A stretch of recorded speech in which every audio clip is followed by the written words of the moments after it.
2019. I got to meet him, and I remember saying in 2019, you know, I want to come back and play in, you know, a pro tournament. So yeah, sure. here I am. Sure. Exactly. And then you did. That's the coolest part. And I got to play against him. So yeah, it's amazing. Oh my Krad? goodness, Krad's just done something here. This was meant to be a G2 round. We're just kind of, you know, like, we're having a little chat over the top because this was meant to be clean. This was meant to be easy. Going back A, G2 have fallen for it. Oh dear.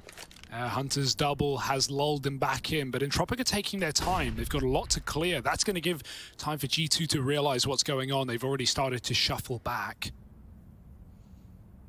No smokes for a plant. Easier said than done. Entropiq are going to have to creep into the bomb site, and G2 are ready. Off the back of the plant, they can make a play, they can make a move. Hunter won't wait, and he drops the package. Molly on top, 15 seconds. This is a conundrum, this is a problem, and the kills are coming in. Nothing Elian can do right now. Got to go for the last second stick, and m0NESY may as well run him down. Ooh, good turn, Elian! Needs to chase the kill, a second away! No! He doesn't get there in time, and m0NESY's gonna lock the round in. G2 battered and bruised. They do manage to pull up with the round there. Oh!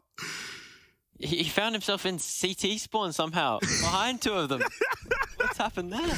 Dude, I know, this mid gap from Krad, right? I don't understand how he's able to get away with this level of treachery. Like, they saw the Ellie smoke, right? So you get how, like, they could have been out of position, having to go back round.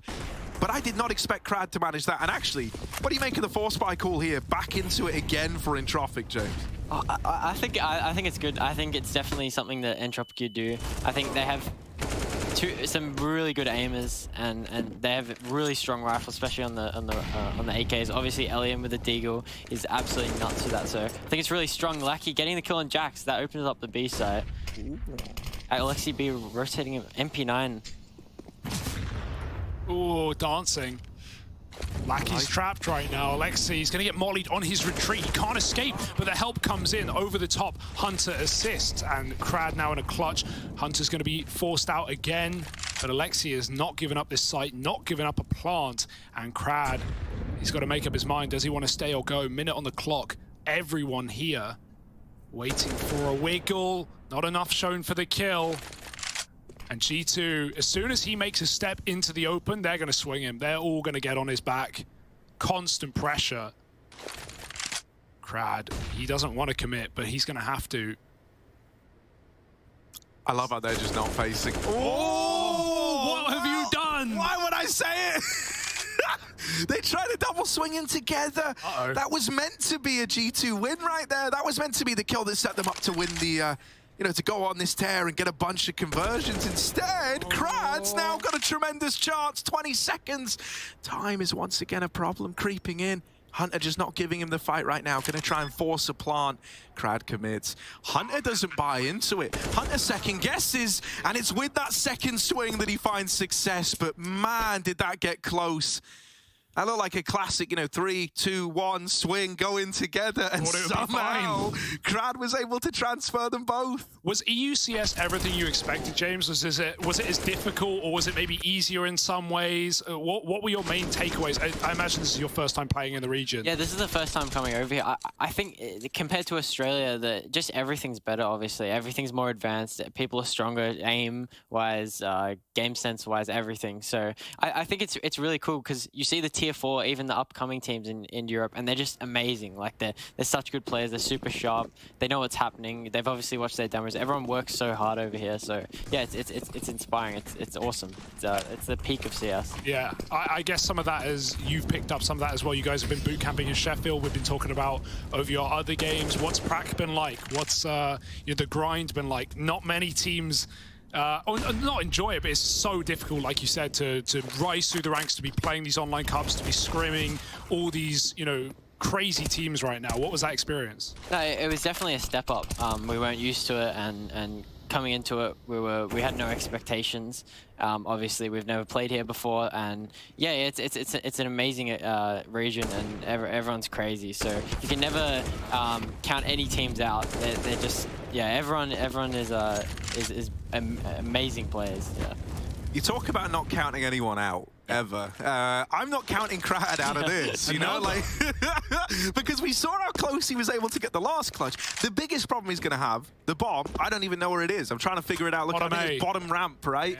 Yeah. Okay, so bit of a rough spot because he doesn't have a lot of time. He doesn't really know where anyone for G2 is. And he's dead. And he should just be dead. So, yeah, there it is, right?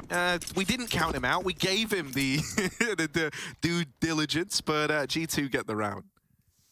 It's probably reassuring that we've got Alexi here, right? We're already seeing G2 look a lot focused. Yesterday, they crumbled after the first map against Fnatic. That Dust 2 game was a disaster, and it dragged through into the third as well. So, yeah, it's a bit scary for Entropiq. Of course, their game against G2 is against the full G2. No one else had to. Yeah, I know.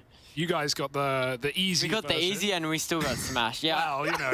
I think it's super hard, and I'm honestly, you know, people are saying, "Oh, G2 losing." I think we should give good props to them. Obviously, having Amanek losing your IGL, I can't imagine that would be one of the hardest things ever. So I think they're definitely going to bounce back. And with Alexi, even though he has some, you know, he has the COVID symptoms still, like you know, problems after, I think he'll come back to the team, and I think everyone will be more comfortable, especially into this game. They already, you know, they're starting good, so they're already looking comfortable. Leaky's your caller, right? Yeah, Leaky, yeah. Yeah, how long have you guys been playing together, like as a core? Like a year now, right? Yeah, about a year. Yeah, since 2021. So it's been a good road. It's been a long road. We couldn't imagine going to Europe at all at the start of the team, and now we're here. So you know, it's been amazing. How'd you guys run into each other? I played with Licky in some teams before, and Sterling, Hazza, and APOC were all playing together before, so it kind of merged into the team, and you know we played qualifiers, kind of played in these upper echelon of Australian CS, and started winning tournaments, and then obviously qualified to the conference of the next pro league. So yeah, we've got hopefully a bright future ahead of us. Hopefully an org soon, as well. If there's any orgs looking out. Yeah. I mean, we need one. You got that QR code, right? Like we need to get it scanned. We do. You know, Mike's Meats is a potential one. But that's the story for another day. Is Jax over at the back of the B site? This should be a clean round, and I feel pretty comfortable saying that. Normally, you know, I'm willing to give these Eagles on Entropiq the benefit of the doubt, but G2 are looking really switched on. They haven't really crumbled under pressure. I know we had that one round where Krad hit that incredible timing up through mid, but no timings to be hit in this one. Nickelback's going to try his luck, but it doesn't go well. And yeah, this is a nice clean round for G2, exactly as it should have been. You know, one kill, you can stomach one kill. That's fine. You're still making money at the end of the round. I want to see the AWP on m0NESY. I hope we get to see that soon, right? The cash is finally there for it. m0NESY's an interesting one actually in the server, because obviously he's very young, right? 16. You're recently turned 17, right, yeah. James? So how was that? I know, I think, you know, your dad was telling me that you wanted to be like one of the young guns here to keep an eye on. How was it that m0NESY's, you know, kind of risen up as this 16-year-old and looking so good? What's your impressions of him? Well, I actually used to watch him back when he was really young. I think he was about 15, maybe even 14, when he used to just face the pug and stream. Me and my mate called Complex, we used to just watch him and go, this guy's crazy. He is going to be tier 1 one day. So I've kind of seen it as, you know, I've seen him as a kind of a role model, you know. He's gone up so fast. He's known as such a good player. He's a crazy player, like mechanically, game sense. Like everyone says he's so mature. So you know, I watch his interviews, I see what he does, and I try and learn from it, because I think he's an amazing player. So yeah, Sterling was talking about watching his demos last night as well. So yeah, Sterling loves him as well. I think how can you not love him? Yeah, he's amazing. Well, he doesn't have his famed gun, but, you know, he is still playing into this round. Him and Nico left in a 2v4, but they're kind of worlds apart right now, m0NESY and Nico. There is a world where m0NESY could kind of slip this net in middle, but I don't even think you're considering giving this round a go. I'm assuming you're erring on the side of caution and just playing for the save. Well, Krad let them. Oh, incredible kill there. Incredible, yeah. Using that till the end of time. You a Vertigo hater, Vertigo fan? It's a controversial map in the pool. We do play it. It's very interesting because it's kind of just based around a ramp.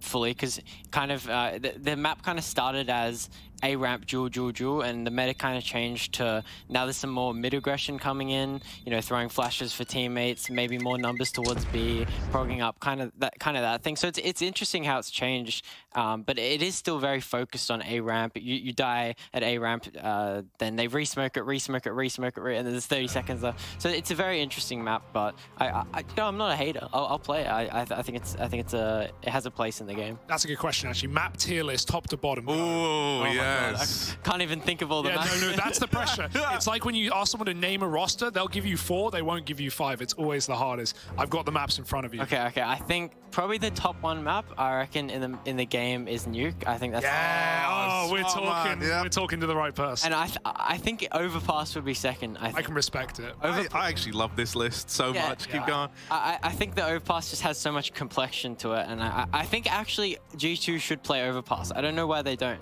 I think that would be really good of Overpass. So yeah, they don't. Balkan region, they don't like it. That's what I've heard. That's what everyone tells me. It's what Kassad always goes on about. And then I'd probably say maybe Inferno, Dust 2, Mirage, Ancient.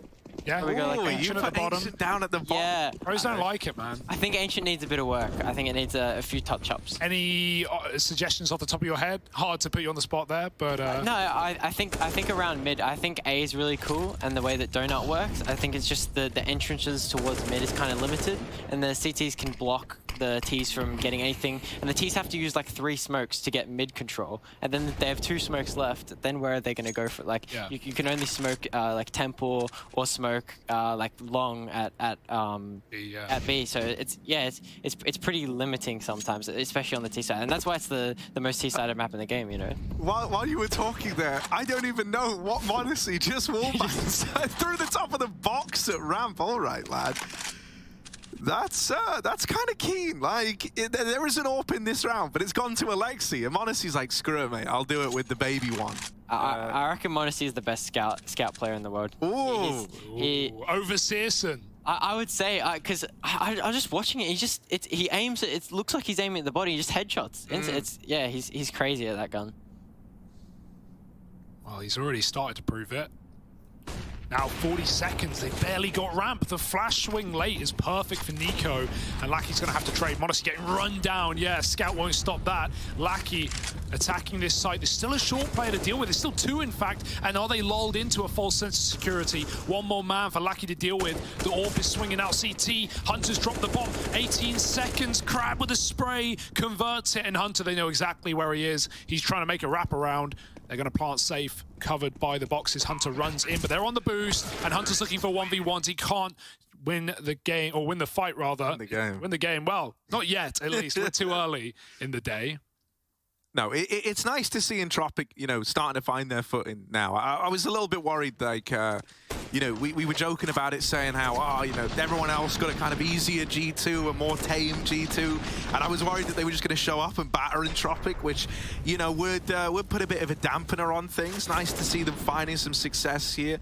You know, you kind of touched upon how there's a lot of emphasis on ramp, and, you know, besting Monacy there is not an easy task, but they do it. So now just these pistols, and, you know, it's a full grouping at top ramp. You know, any grimy, like, partial buy round strats for Vertigo? Well, they're doing it right now. It's the boost on top of Crane on the right to peek down ramp, and you have this headshot angle, and you have a guy towards sandbags holding the scaffold bit. That's what they just did there. I reckon that's one of the most grimy ones. You can get forced by wins just by doing that. So. Yeah, what they did there was really good. Obviously, it didn't work out, but it's Counter-Strike. Yeah, you know, it's always the way. Like it is. You know, you're gonna learn very, very quickly. The caster's curse is a very real thing. Right? Like you'll say, oh yeah, no, this is actually a really, you know, they should get something from this, and then they won't. And you know, you're never safe. In fact, the safer you think you are, the more dangerous it is. Yeah. This is nice. Fast from Nickelback on the Mac-10. Monacy, they're already up at the top of ramp. He's going to hold his own with the M4 initially, but yeah, only a matter of time till the nades came out. He wanted a molly so bad. He was ready with a smoke, but yeah. I'm surprised more teams don't just go straight for double nades. Maybe it's just more investment, but mollies, man, when people get smoked out, flashed out, saved so often, Entropiq are going to waltz up B instead. Everyone joining them. And only Alexi here right now. Jax is close on mid-rotation, but he can't set up a flash or anything. Alexi's got to fight for his life alone. So blind right now. They're all the way in. He still gets a kill. It's actually Jax to yoink it and double, in fact. He's going to drop in, throw himself into the round. Elian pushed off the angle. Crad hunting with the bomb, and Jax is going to clean it up. 6-3, G2 in full control. You've got a game against Mouse tomorrow. Oh yeah, okay, that's a good one. So how's the kind of confidence levels that heading into the match? Oh, it's huge. Everyone in the team knows that we're gonna win. Everyone knows. There we go. That's the fighting talk. I said it in the interview. Our whole game plan completely counters them. So yeah, there's really not much hope for them. So this is the fighting talk that the Fnatic need to learn from. We get like Poison on an interview after he just destroys G2 yesterday. He's like, yeah, you know, we played well. No, give me some fighting talk. Tell me you're gonna wreck him. Well, it's a battle for not being last place. I think most important battle of the exactly. So it means a lot to us. So we're gonna take the win. We're gonna do our best, but I think we'll take it. I can't wait for it. I mean, you know, something that like Chad is a big kind of proprietor of is that this idea that, you know, when you are like an Oceanic team and you're coming over, a lot of it is just like learning, right? You're not coming here with the intent of like, we're gonna smash everyone, we're gonna easily like hands down win this thing. It's a lot about gaining the experience, right? And like upping your level. Would you guys say that you've already learned like a fair bit from the Pro League? Oh yeah, just playing here is just a ton of experience. Like the game is completely different to online. You know, people say, oh, in a studio it's the same. It's completely different. Like there's so much more pressure. You have the lights on you. You have all these player managers everywhere talking to you. You have the admins talking to you. Like all these things kind of add up, and you see these players that they're just so calm and collected and just so consistent at LAN, and it's amazing, really. You don't realize it unless you've kind of experienced it. Yeah, cameras in your face the whole time you're playing, right? You just got to ignore them. You got to turn them off. Flashes into B. This is a 20-second hit right now, and Entropiq are trying to get that bomb across into the site. Nickelback has fragged for one, and Jax is playing the lip of the smoke, only good for a single kill. This Orb's peeking out wide, though. It won't stop a default plant. Oh, Alexi tries to get involved. I respect it. In a 3-on-4, the retake was going to be difficult anyway. He tries to stop it from ever getting to that point, and Hunter doing exactly as his name would suggest. 2-on-2 now, running back into the bomb site. Lovely little headshot angle boost here. Oh, it's clean. That's really nice. Hunter now knows that both of them are on ramp. Taps out the first. Oh. Is it the commit? Is he just going to stick it? He's slightly covered up by the double stack, so this is a trickier spam than it looks. Nickelback goes about it a different way, though. He's got the lineup. Oh, that's grimy. That is lovely. If he swings stairs there, he's not going to win that. There's too much cover from the box. He had to wallbang. Perfect. I see, you know, like with G2, one of the things that is like very apparent, as kind of Hunter was showcasing here, you might have like the best laid game plan, but the individuals can just win around for them out of nowhere, right? There's no prepping for that, right? There's no accounting for Hunter getting some big 4K moment. Yeah, and I think it's something that happens to us over here. Like we'll play the perfect round, then we'll run into, you know, Hunter with just 3 chaos. Like there's nothing really you can do about it. He just insta headshots you. So yeah, I think definitely G2 have probably the best in the world, maybe Navi as well, at that kind of star power that can just take over the game and just win. He's 17-5, 6 right now, but yeah, not a bad start to the game. You know, we've been talking to you a bit about like prep and like learning and all that. Obviously, for teams with like a big backing behind them and a big organization, they've got analysts, they've got sports psychologists, they've got, you know, GMs, managers, you know, every kind of notch on the belt that you could have for a support structure. What does LFO have to work with? You guys still kind of do it all like manual mode, as it were? Yeah, so we have one coach, and that's all. And he has COVID right now, and he's in his hotel room. So we've been kind of manually doing prep, and it's honestly been really hard because that's been since day one. So we've just had to take all our strats from Ben, from my dad. He has some great ideas. So yeah. Oh, I mean, you know, I don't think we could have gone this whole time without talking about Ben, about your dad. Obviously, everyone kind of rallied behind him on day one. I know he was secretly happy that he got to be behind you boys and watch it from behind the monitor. You know, because he's a very supportive, like, father, a very supportive parental figure of the entire, you know, esports venture for you. Right. Yeah. He's always been the one saying, you know, you should play, like, keep playing. He convinced me to get on a team when I used to play Pugs. He's like, he realized that, you know, I have potential. He's like, get on a team, you know, see how it goes. That's where you need to be. And wow. He's really the reason why I'm here. Like, and letting me play at such a young age. I was at 9 or 10, somewhere around there. Letting me play a, you know, a violent game like this. Yeah, he's amazing. And he's really helped us out, you know, when we just, even morally, just behind us. I said before, you know, having him behind us is so good. Everyone has a laugh. He says a joke. Everyone, it lightens the mood. So yeah, he's amazing. And well, because we sometimes talk about like father figures in teams, right? Like Jax is someone that's like talked about as like the father figure at G2, right? And how like he's been helping m0NESY a lot. But you guys have an actual father figure, right? You took it like one step further, which is great. You know, I think it's really nice as well because there's a lot of people out there, and you know, this is just a save round before anyone gets upset that we're not talking about it. Right, so there's a lot of people, a lot of, you know, players of all calibers who have had this experience where like your parents just don't get it, or like, you know, maybe they kind of think it's like a waste of time or whatever. It's super cool to see like the polar opposite end of that, right? And like someone who's clearly bought into it and is like very encouraging.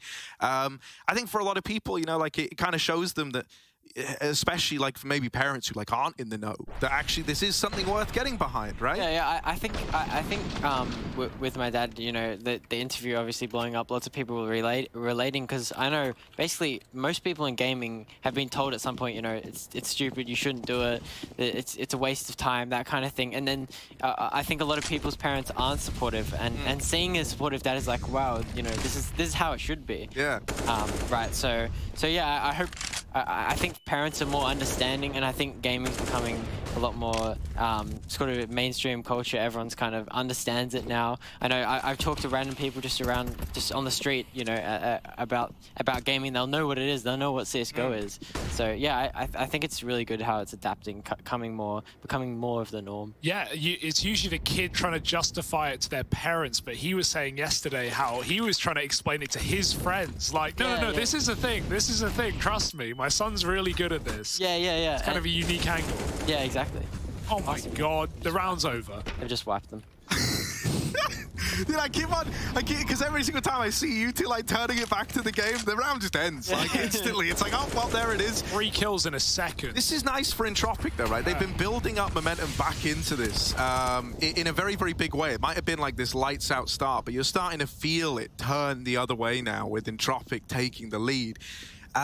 You know, G2, they showed that in the absence of Alexi, they had some problems with like the mental game, I think it was fair to say, right? The kind of mental side of competing, and it wasn't uncommon to see them fall down even versus teams that they should have beat. Are we at all worried? Do you think that Alexi's going to be able to reel them back in? Obviously as well, you got like Xtaz as well who can chime in during timeouts. Yeah, you hope so, right? It did feel like there was some tilt yesterday in the server. I don't know how much Xtaz did to you know, pull that back, but Alexi's a commanding voice in this roster, and that's always reassuring. So I think if things do go badly, and well, they are right now, they started strong, just kind of slipped through G2's fingers, you hope he can pull them back in. But individually, I mean, already struggling a little bit, not warm to land, that's fine, there's still time. This is map 1 of a BO3, and Dust2's up next. It's G2's pick. Nuke to close. Yeah, I think they've been abusing that B site from what I've seen, just hitting that with BXs, and I think sometimes if you play it right, you put the presence on A ramp, come towards B. It's hard for the CTs to rotate properly because they only have one guy there. Then you smoke off the Jenny, you smoke the other side of it, and then what's he supposed to do? I'm the mid player, and I sometimes I don't know how to help the B player. You know, he's isolated on an island, so I think Entropiq are really making the most of that and taking advantage of that. Yeah, I mean, you know, like also like Jax is normally a very, very capable anchor, right? And even when he's kind of getting away with Hello, hang on a second. They're flashing through this. Oh, Nico trying to bring the fight to them, but it goes sour so quickly. I mean, that's G2 trying to change it up, right? Trying to get ahead of these B executor they've been at the mercy of by taking this ramp control away, but it's actually fed the beast, and now m0NESY's responsible for the entirety of ramp, the entirety of this A bomb site. Maybe he's the man for the job, though. He's missed some timings, but that's a good shot on the smoke fade. They're going to leave anyway. m0NESY knows he can tell his team to stay in their spots, to over-rotate. Alexi's moved back to B. He's got nades. Elian's low. Jax has just gotten tucked in. This is a nice spot right now. They might not clear it. They're running with their backs turned. Double down for Jax, and he's looking for more. Third, and maybe four. Elian nowhere to move, and 10 health to do it. Jax is just patient, and that is what the doctor ordered. 4 frags and a shutdown round. G2 needed that. This half has leveled out. James, I hate to trigger you. You've been 16-0'd by this team on this map of Entropiq. I don't want to talk about that. Do you want to talk about it? What can we expect from that second half? It was CT side, they went 15-0 up. I think it was, yeah. I think we're on the C side. I think they were just destroying us in every. I think when it's 16-0, there's not much you can do. I think they were firing on all cylinders, they're kind of shutting us down A ramp. I think, and then just anywhere we kind of went on the map. I think they have so much individual prowess that sometimes they can just go off and end the round. Yeah, I mean, Nickelback's having a great game as well today. He's been shaky in this tournament after a great Kato. Yeah, not just Kato, even like started the year really strong, right? Back at FunSpark Ulti, yes. He was like one of the top players for Entropiq there. He's always someone who it feels like his cooling only gets better as he himself is like popping off, right? He kind of has these reads, he has like visions, flashbacks as to how they can win the game. And right now, while it might have been this dire start for Entropiq where they went, 5-0 down, they could be on the cusp of winning out the half here. They've got Krad out middle. These lurks have been devastating. And that's the B site secured. It's just time and time again a problem for G2. This time, though, it was across the map that they fell before it ended up in this B play. Hunter and Alexi, it's not a spot that you're envious of, this 2v5. But what would it be in round 15? May as well give it a go. The nades, I mean, you're wasting a lot of time on a dead round here, but you gotta wait the smoke, and the peak comes in with a flash. Every frag, easy peasy. Hunter does burn out Forrester, but it's not a way back in a 1-on-5. He's playing for numbers, and the numbers look good for Entropiq. 8 at the end of their first half. We're now gonna throw it over to a break, and we'll be back with more Counter-Strike and more savagery in just a second.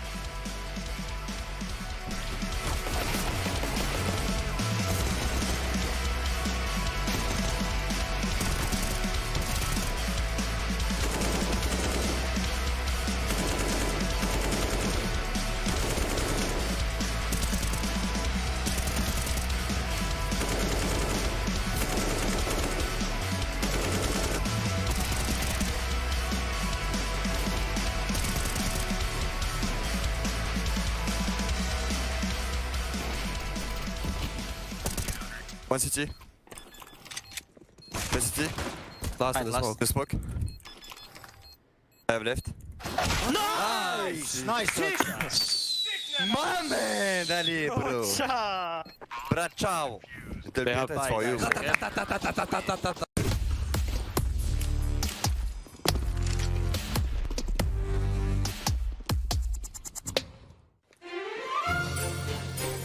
What up, future pros? I have a nifty fast A smoke I saw Apex throw to help you on your pistol A rushes. You throw this smoke from the T spawn and it will block off the left side of the A side, allowing your teammates to run up short with a bit of smoke coverage. To throw the smoke, first shoot out the glass above. Really, this is the only one you need to break, but shoot them all anyway. Then get yourself stuck into this invisible corner next to this beam. Aim between these two dots as shown and jump out the smoke. This smoke will soar through the sky and land perfectly to block off the vision of short from the bomb site nice and early. As long as your teammates take out anyone playing close, you will have a decent standing to win the round. Good luck and rush A?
Well, it might have been a good start for G2, might have been that 5-0, might have looked like they were on their way to victory lane, but Entropiq able to turn it around, win out that first half 8-7, now moving on to the CT side of Vertigo. This is where they do their best work, you could say.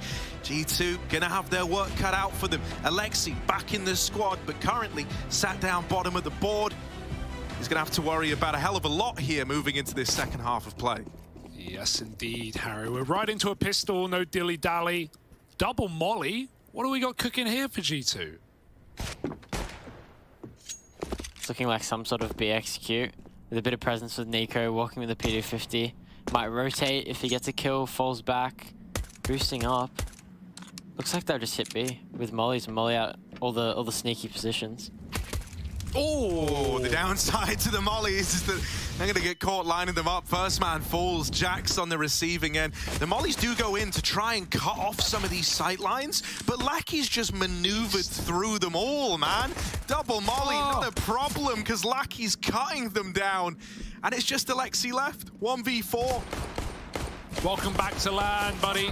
Sorry, not going to work. 9 rounds. Entropiq, not only the comeback, but now a pistol in the pocket. Momentum, maybe, as we enter this second half.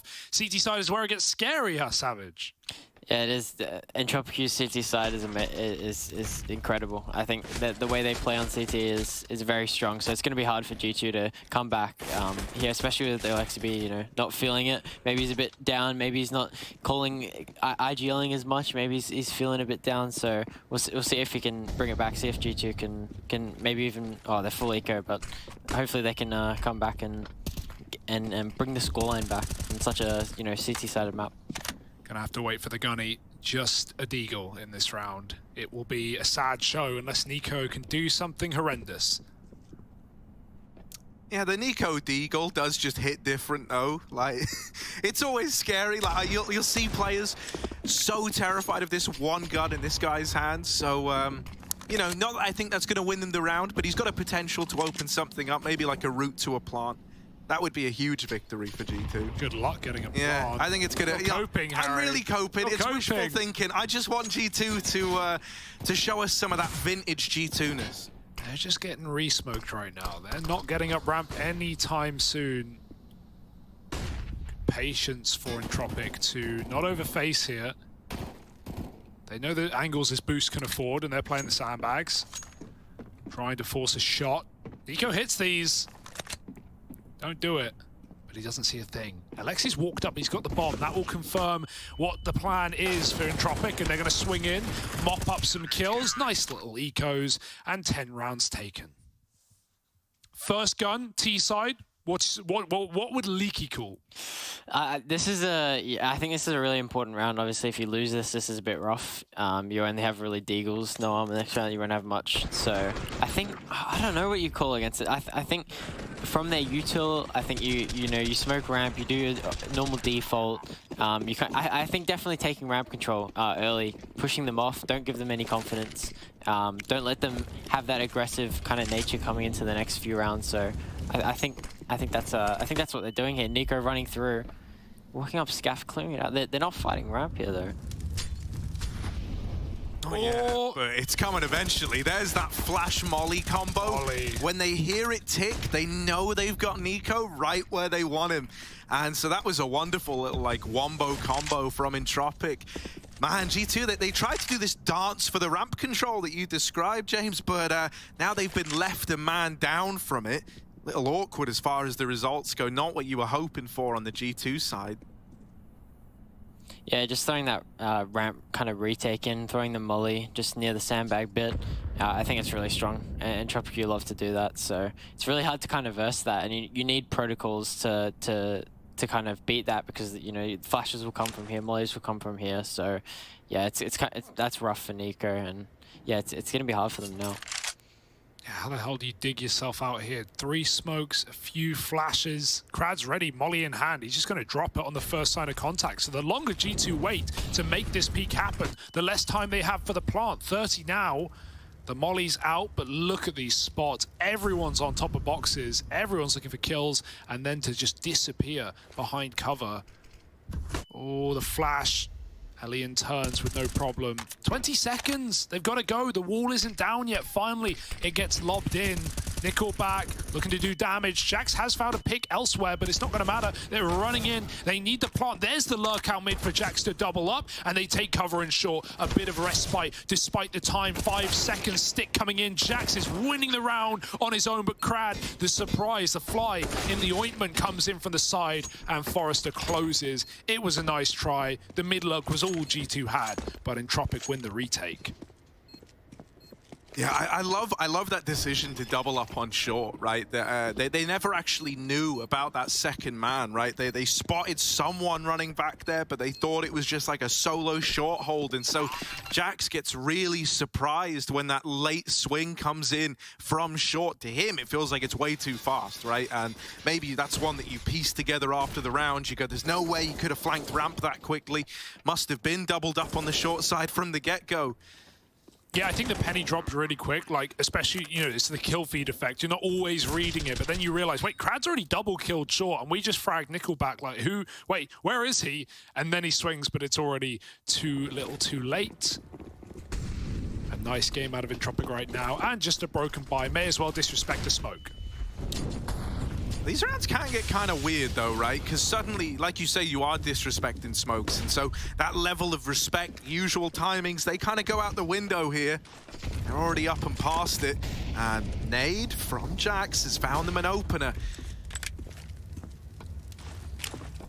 Already a rotate coming in from Entropiq. Crad's going to take a little peek onto the short side. Hunter on the receiving end of that, but dude, Jax is having a game right now.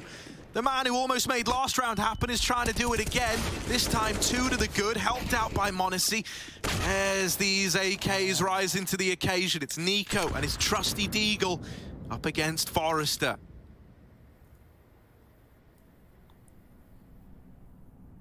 Oh, he's getting weird. He's getting very weird. The bomb's down on site. He's waiting. I think he's faking the flank here, so Forrester has to respect that he could be behind. He's going to check it now. Oh, dude, it's kind of worked though, right? Like, he's got him real paranoid about this mid-ramp. Oh, Nico, you smart little devil. He's given himself room to get up the ramp side, at least a bit of an easier time, maybe, because Forrester's so paranoid about the potential of mid that Nico suddenly has windows open where they weren't before. Oh, he's got the ball, and he's going to nail the shot. That is Nico stepping up in a big way. Nico effect, man. Dude, lovely. And yeah, Jason, bang on, right? It's like that decision to feign the mid-lurk created so much space in a situation where, like, he shouldn't have had any, really. Like, you knew where he was, you knew he was ramp-bound, you got the bomb. That was teed up for Forrester to win, but that one decision from Nico to just give a bit of a lull in the action makes him doubt himself.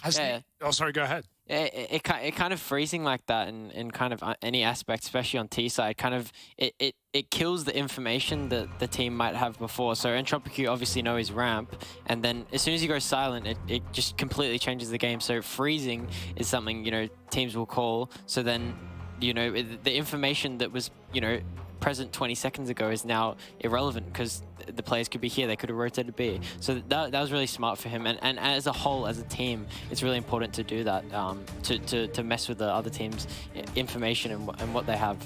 Have you been 1D'd by Nico at this event? I don't know. I don't think I have actually, but I think I have been killed by him a lot. Yeah. So I mean, I'm not sure if it was a deagle because most of the time we were ecoing and they had a full buy. It's true. Yeah, you got me there. Dude, did you all see that little run boost from Elliot? That was cool. That was a cool way to try and pick ramp. Shame it didn't yield any results, or else we would have been talking about it a lot more. With that little one way. They're going to start to duel for this ramp control again, and Entropiq only having this AWP to lean on, a lot of the pressure's going to fall onto Elian's shoulders. He knows that. He's put himself in a spot to play into the round, right? It's not like he's going to get avoided here on the short side. He's in prime position to actually have a bit of a say in how this one pans out.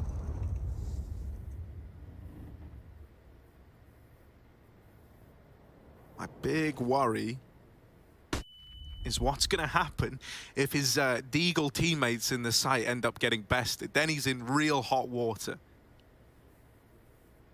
m0NESY's looking for a pick first, and he's about to find one. Oh, it's very nice indeed. Krad, no time to react, gets one shot off, and Elian hits his. Short now belongs to Entropiq. That's going to stifle a plant. 30 seconds. G2 have a lot of space to clear, and look at the eyes. They dart back to the yellow side. The molly's nice. m0NESY can smoke it, but this is, again, more time being wasted. As he flashes short back, they're going to hear it. Elian looking for a lineup. There's another bomb dropped. His entire team is here, ready to push up in the face. There's a shot from Nico. Nickelback also flashing. There's too many bodies in the way. Nickelback still gets two. And m0NESY, oh, Collat's available, but he misses both, and there's simply no time. Kill whoever you want, you can't win the round. If only he went for the swing there, would have been a 2. Oh, just saves the orb, but that is desperate. Dear, oh dear. Entropiq, they're swinging in. 4 out now from a win on their map pick in the series. Dude, it's mad to me that they're able to win that one. Like, considering how it starts, you know, you get that opener into the A site. I think utility really was like kind of a defining thing that bails them out in slowing down that push. They didn't have a lot coming into it in terms of util, right? But everything they threw was very purposeful, and I think Elian as well, not overextending once he gets that kill on the short side. You know, you saw what it did to G2. Everyone at ramp just froze and held for the short repeak from that AWP. Savage, who was the hardest team to face in Europe? It could be in this tournament, it could be in Prague. It doesn't have to be, you know, what was the worst scoreline. Like, who was the hardest that you found to play? Tier 3 Russians. Really? Yeah. I know. They are very good though. I would put, honestly, Entropiq was really strong. When we were versing them here, like they were really hard to verse. They felt the strongest. I think we versed over here. Yeah. Thoughts on Elian? Talked a lot of m0NESY, but I think Elian's, he's very strong. I remember watching him last year, like mid last year, and I watched a few demos. I remember watching a Launders video on it. He was, I think he's very good. He always uses a tiny crosshair though. So I tried his crosshair for a while and it didn't work, but he makes it work. He loves the headshots with the deagle and the USP. He's very good at that. You got the big meaty 1.6 green boy. I've used every crosshair. Okay. I've used every crosshair. I've tried everything. I'm on the Nico 2021 kind of goat crosshair, the little white one. Okay. All right. You're talking Harry's language over there. Yeah. I love changing crosshairs. Actually, I want to revisit this in just a second, but right now, Lackey dropping the bomb at B. Oh, the hope of G2 finding a round. It looked like they had a chance for a moment there, but now it's out the window. Nico and m0NESY left standing, but they can't make a dent. Not a sentence I thought I'd ever have to say, but that's how the cookies crumbled in this round. Just Nico left standing. Got that. He's a small crosshair user as well, is Nico, even in his current form. He's always stayed true to it. Creeping up ramp. Lackey will deal with him. And there's 13. Yeah, I was going to say, you know, that was an ace for Lackey as well on the B-hole. Yep. Bloody hell, mate. Yeah, you know, there's a lot of, like, placebo, I guess, with like changing things like a crosshair, but do you feel like that actually makes like a positive difference at times? Because there was that clip, I'm trying to think who it was it Ethan or like Breezy gets like that incredible on A-Site Inferno. Yeah, and it was like, and it was just after he'd like changed sense and crosshair. That was versus the Australians. Yeah, that was versus I think the old Renegades, maybe 100 Thieves. So yeah, I think there's a lot of placebo. I do it and I know it's gonna make me worse, but I still do it. I don't know why. Someone should do a study or something on it. It doesn't make sense, but you know, I still do it. I've been trying to keep it to the same for this event, so yeah. I've only changed once this event. That's good. That's good. Respectable. Well, this is just pistols now.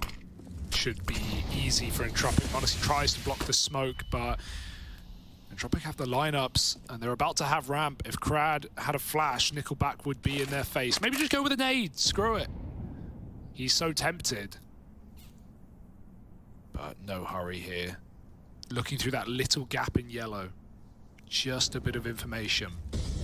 Meanwhile, Jack's molly short. That's going to send them go mode, but Nickelback mows them down with 2. And that's all that's left for G2. A couple of players at the bottom of 8. Picks the wrong player by accident, but he'll take it. Jackson a 1v3. He has been the hero for G2 alongside Hunter in this map, but what can we ask of him? Oh, I mean, he's going to try and slow it for just a moment, swinging out. Problem is, this slowdown that Nico was able to do in the 1v1 doesn't work anymore because Forrester's pushed all the way through middle, and they knew it was the A play ever since that 1-on-3 begins. So Entropiq are now up to 14, starting to run away with Vertigo. G2 unable to get the ball moving on this T side. I don't want to dwell too much on the elephant in the room. Like, Alexi's 3 and 19. He's in recovery mode. We all know it. It's kind of not shocking, but it is a real shame to see him fall off this massively in such an important game for G2. Like, while he might be bringing the leading, he's not bringing the fragging today. Still time to warm up, but Vertigo's looking one-sided.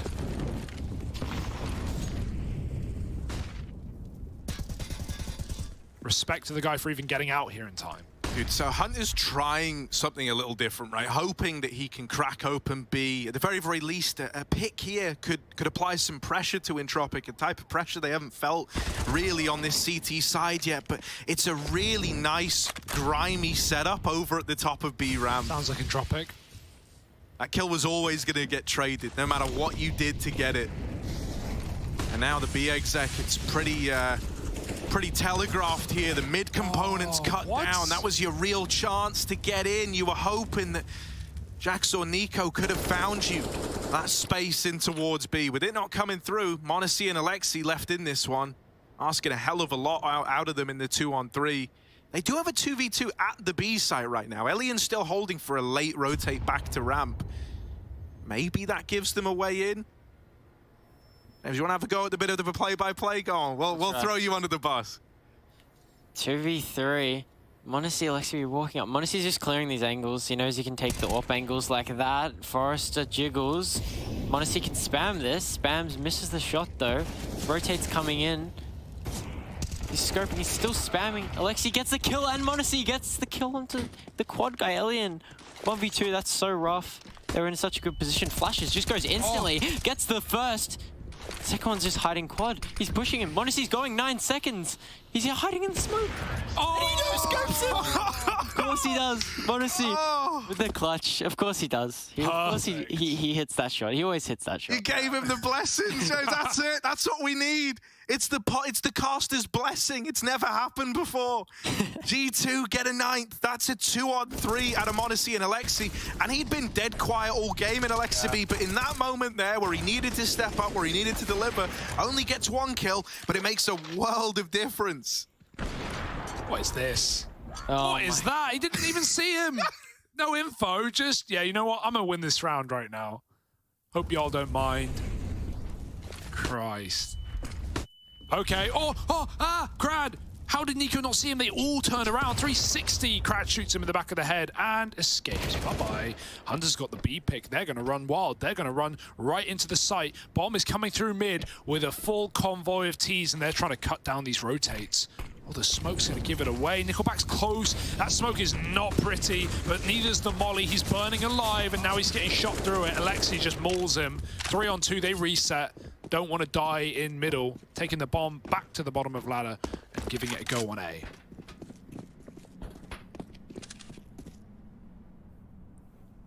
If this goes A, you could just end up saving. Now, Elian's at least got the info that it's looking like an A play. There's a bit of a timing that Jax could look to find over in middle. Lackey just making it to elevator. This flank is so quick. They won't be He ready. might kill Alexi. Oh, no, instead. Just a second off. Oh, mate, Alexi just turned. You could see him wiggling his mouse to look back at ramp. The timing on that is perfect. Lackey, does he know about the mid player? He's suspecting it. He's suspecting something might be up, but that's not made the job any easier. G2 now onto double digits. And, you know, are we starting to believe it all? Savage, are you starting to be romanced by the G2 comeback? I'm starting to believe, Harry. It's happening. Oh, tech problems first, though. Welcome to the broadcast's worst nightmare. We've got admins on this side, though. You guys have any tech problems at this event? We've had a few, but the admins they're switched on. They know what's happening, so that they fix everything very fast. So. PC swap outs? Yeah, PC swap outs, whatever you need. New SD, new cords, anything. Oh, so Duct tape. folks at home don't know about this, but there's actually something they put in not too long ago, which is like the dot request feature in the game chat. Do you want to explain what that is? Did you guys use it at all? Well, I think we might have used it once, but as a joke. I think we said dot request win, but it didn't work. But I think, yeah, it's like you can just request whatever. You can request a drink, you can request food, you can request, you know, duct tape, whatever you want. It's ESL is this has been amazing. You know, like you're sitting there, you have a player manager you can talk to. You have all these people that are always trying to help you. They'll fix anything. You know, whatever's happening, they'll fix it. We love that. Have you played many local LANs before back in Oz? I've played a few local LANs in Oz, but anything compared, just with a few mates kind of thing. Yeah. So. They don't bring you drinks there, I guess. No, definitely don't. Oh man. Right, so I see that Hunter's back in. That was the problem area. We're ready to go. G2, 10-14. Slowly but surely getting back into this. They've got Savage believing. They've got me believing. Hugo, where do you stand? Do you think it's only a matter of time till Entropiq raise the flag? It's not this round, Harry. It might be next round. I don't know. I'll believe it when I see it. I'll be the pessimist. We got the good cops. We've got to have a bad cop on site. I think this has been a very good CT side. G2 have snuck through a couple of spicy B plays, but most of the time the setups have been nice there for Entropiq, so let's see what happens when we get guns back out. What's that second wind like? You know, like if a game's ever going like pretty one-sided, you're like at a big loss streak, but then you finally break that streak. Is that like a nice, like kind of redeeming moment where it's like, all right, no, we can win this game actually. We can give them a run for their money. Yeah, it's kind of this vibe changed in it kind of goes from this really sluggish, oh, we lost this round, oh, unlucky, to kind of this thing like, oh, we're winning. Oh my god, we should peek here. They're peeking B. Come over up here, Sterling. Kind of this kind of thing, and you start bouncing off each other, and that's when you start rolling rounds, and that's how you win games. Yeah, I mean, you guys have a great vibe. Like we hung out last night, and some very funny guys in your team. Some very dry humor. You know, and you guys get on there as well. You guys clearly get on. You know, that goes a long way in a team game. Yeah, I think everyone kind of in the team is similar with our humor and how we talk. So I think yeah, we have a lot of fun with it, especially over here with Pro League happening, and you know, it's just everyone's mood's kind of lightened. So yeah, everyone's it's super fun. Awesome. Well, the eco is under the rug, and now we have the buy for Entropiq, the closing attempt at 14-11. See, it's scary, the fact that m0NESY gets his AWP and Elian doesn't have one on the other side, right? Like, you kind of want someone who can look to test m0NESY, look to kind of keep him in a box. With that not present, and m0NESY being one of these driving forces behind the comeback, little concerning, right? It's going to feel like he has that much more freedom in this coming round. Boosting him up at ramp, trying to put that AWP to use. Barrage of util, even going in over towards the B site. That's Hunter lobbing some over. Yeah, they need to watch out. He's been the guy cracking open these rounds on B in recent memory. Even when G2 have ended A, it's often been with picks at this side of the map. So let's see if Entropiq have any answers. They're very passive on B for a change. It can be super rough, honestly. AWPing on CT side, especially against the T side AWP, because it would just be these over the smoke duels, 50-50 duels. They can kind of go either way. So I feel like using a rifle, you can actually do a lot with it. Obviously, they're playing a lot more passive here. They've used all their util. G2 still have a lot of util, and they obviously have a lot of map control now. They have ramp. So I think I'd say G2 have a good chance in this round. I like it. I like it. All right. Smoke walls. They've actually got enough util as well if they wanted to not necessarily run this twice over, but try bait some of this defensive util out of Entropiq. Thus far, it's been largely contact on the play, so I doubt they're going to throw anything early until they intend to go. They're trying to have m0NESY be that man to break the site open. Smokes now rain over. It's the guys fighting ahead of it that are going to have to do it all. Nickelback lining up a flash. It's a combat flash. It's in the fray, and he uses it to deal with Jax. Tagged through the wall. Finished off by Alexi, and it's kept even in the 3-on-3. Krad is still a problem on the short side, and Lackey, there's no accounting for that. A bit of smoke spam goes a long way, and that's going to put Entropiq up onto 15. Crazy scenes, and I mean that there, you know, we were talking about it earlier on. That there is an example of you might do everything right, you might have the full layout, you might be able to get the openers. And then Lackey shoots you all through smoke. Yeah, then you get smoke spam, double killed, and you don't have a say in the round anymore. Dude, Lackey's had a hell of a game, hey? That ace on the B-bomb site, 23 kills now. Or actually more than 25 and 18. Damn good showing. Back to a buy for G2, putting the AWP at B, trying to get a pick is m0NESY. They keep up their affair on A, just to make sure Entropiq don't rotate heavy. There's only one man at the B site right now, that's Forrester. And G2, of course, are not in a hurry here. 4 rounds from overtime. Back to Jack's mid-lurk. He requires his team to get him some space, or this position is not going to be useful. I think normally he's just been throwing the Molotov, right, from the ladder room. It's like a way to try and push this short play out. But I wonder if we're going to see a bit more of a mid-commitment out of the guy. I think he's dropped on down now, so... Faking B. What's kind of the ideal goal here for this B fake, Savage? I don't know. I think just throwing the util, showing like numbers, not just showing one. Obviously, 2 sets of util is more convincing than just one person, you know, running up. So I think that's the key here. Lackey might get popped in here. He could jump over the half wall. See, they're going to keep them here, and yeah, look, Entropiq are falling for it. They've seen that util going over. Oh, they've been sailed down the river. Big. And that kill is only going to sell it further. They're 3 deep over towards the B site. Nickelback all alone. Oh, they run by him. Oh. Eco turning on a dime, going to pick that up. A-Plant and Entropiq all the way over at that B site, moving back in. m0NESY really should have just sealed the deal on the round with that one there. He should have died there, to be honest. He did not look ready for that, but you'll take what you can get. And yeah, Entropiq, who don't have money, who have been whittled down in these last couple of rounds, have to save everything. Okay, maybe I am believing, Harry. Maybe there is a hope. This is 12 rounds with a very rough decision for Entropiq to make, whether they want to buy around these guns. Probably won't. Oh, big kill on the save, though. How do you guys like to play rounds where you only have 1 or 2 guns on CT? What's the best way to utilize that, especially when it's an AWP? I think putting it in positions where there's players, obviously, so towards ramp, going aggro, getting info from the, you know, with the USPs and the Deagles, finding the info for the big guns, so they can trade them, try and set up for multi-potential with flashes and, you know, smokes, nade damage, that kind of thing. I think playing together and having a buddy that has the Deagle is really important. You can't just go out solo or you're just gonna die. So yeah, I think that's probably what they're gonna go for here.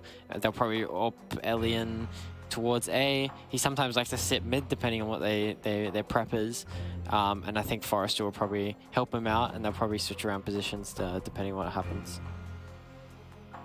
Very nice. I almost would love to see them try, and you know, this is gonna be easier said than done. Try and get something like the wall over Jax's eyes, right? Because there is that big time period when he's in ladder doing the short molly. He's done a bunch now, right? They should be aware that that's happening. There is that little window where he's gonna be lining up the molly as opposed to holding for a mid play. It's been pretty lax for CTs in middle, and I think it's because, you know, you've struggled to get much value out of flanks thus far. But it would be cool. Elian does take that AWP onto the short side. You were bang on about him looking to get involved early. Unfortunately, he's smoked off immediately. much full leaning in towards the A play now are Entropiq, right? They've pulled 4 players over, leaving that B site empty, having Lackey be responsible for both mid and B. A new mid lurker appears, but he won't wait for long. Lexi will go back down ladder, regroup. And a re-smoke at short. It's really going to slow things down. They try and wallbang him out. Elian's still floating CT, watching for this mid lurk, but Alexi is not with them, or is with them rather. Now, Krad's been picked, one of the pistols out, and only Nickelback left on the site. We need to rotate out of Entropiq, unless they're playing for the save, which might be their best bet. If this smoke wall comes down, they have nothing to stop it. But maybe a bit of luck, maybe a smoke shot. Forrest is still watching mid. Elian behind the boost box. Nickelback in the open, walking into an AWP, but that's m0NESY. He is quick today. Gonna have to follow up. Jax will help out. G2 clean the site, and Forrest is already on the save. Can he get the AWP? Oh, all right, like Oinked. out of there like a bandit. That's actually pretty nice, honestly. That was like the only route you have to have an AWP in the next round. So pretty big that he's able to save it. I think it's really rough for them, like not getting the pick early, for like Elian getting the pick early, because G2 are just going to use their util, you know, their util advantage. They're just going to push them back, and there's nothing really Entropiq you can kind of do there without a pick, without a play, not much util. So yeah, that's G2 taking the round, and you know they're looking good. The comeback's happening. Ooh, it really is. You know, you can feel like the momentum starting to switch up. Even how dedicated they are to this hunt. They want to take everything away, and the AWP was the big prize. They managed to find it right at the very end. Okay. It's huge. Also, with it being 13-15, if Entropiq lose this, they're going to be left force-buying up against the threat of overtime. So really, their time to win the game is in this round. Like, this is where they can just put it to bed, not even worry. If they lose this, it's super likely it goes to OT. All the rounds, baby. Savage, this is a real treat for you, man. This is trial by fire. Pulling out all the stops. Nico fast up ramp in this one. Is Krad ready for that? No, he's not, mate. His teammates hung out to dry, and there's another smoke spam. Even though Nico burns to the Molotov, it's still an early 4-on-3. A lot of pressure on Entropiq now, and they've got to start making cuts on the map, right? They've got to start giving up areas and taking a bit of a lean into the A site, but with the bomb still back in T-spawn, like G2, they know they've got all this room. They know they've got all this time. They're not feeling the pressure to make a move. They've also heard 2 at A. That flash set up for Lackey by Elian. Now out of util, out of chances to get this pick. Going to give up the bomb site. 3 up. They want to watch every position. Elian goes back to mid. In this slowdown, Savage, what's the goal here for G2 as they wait in the 4-on-3? I think it's just trading each other, playing together. Hunter running up, knows he's stuck ROPS. Nade doesn't kill him. How? 19 HP, but his teammates are so far behind. He's on his own. Falls back. Obviously, he knows the rotate's coming in here, so going A is really strong, and that's what they're gonna do. G2 are gonna run up A. They know it's solo. m0NESY scoped, gets the kill. Of course he does. 26 and 17, looking sharp. It looks like they're gonna save. They're just running back, but Hunter's waiting. They hunted them down last round. They're going to do it again. This went from like Hunter selling this B lurk to now being, you know, living up to his name and being the guy denying saves, hunting down these 2 remaining players. And if they both fall, you know, we said like the money was going to be gone for Entropiq if they lose this. These guns are really the bulk of what you're going to have. If you save them, you could at least look to drop weapons over. You know, maybe there's a route to having a rather strong force buy. Hunter loves that smoke. He's welcomed into B, and they are not ready. What a turn. Elian will trade, but they're going to throw everything at him right now. This is important. He doesn't die here. Oh, they're coming. Oh no, he just isn't ready for the CT wrap. And also they wait right until that bomb explodes, and then they just start running him down. Can't hear a damn thing.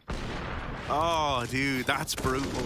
Lovely openers for m0NESY as well, right? Just slivers of gaps for him to find them on. This play up through ramp from Nico it had been kind of quiet early on for G2. He's turned it around now and is being one of the guys to open up rounds.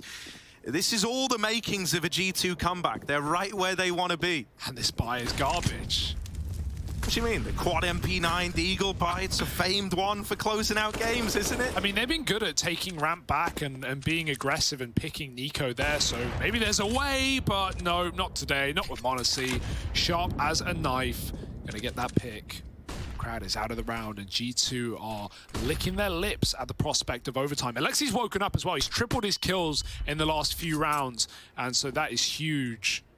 G2 are believing again. And these are the worst. Just going cold, going quiet in the 5-on-4. And Entropiq have to make a gamble. They do it towards B. This is a risk. They're gonna flash in, I think. Oh, there it is. Flash over. Lackey dropping in. Oh, dude, Hunter has just saved Alexi's life. That should have been a Lackey kill all day long. And that's only going to further sell you on keeping these players over towards B. Now that you've seen that double hole down the bottom of B ramp. When in reality, that bomb's still at T-Bridge. It's going A-bound. Nickelback's got to do it all. The IGL, the man at the helm of Entropiq, now needs to deliver just an MP9 to get the job done. And little does he know it, but the entirety of G2 walking up A ramp, silent as it comes.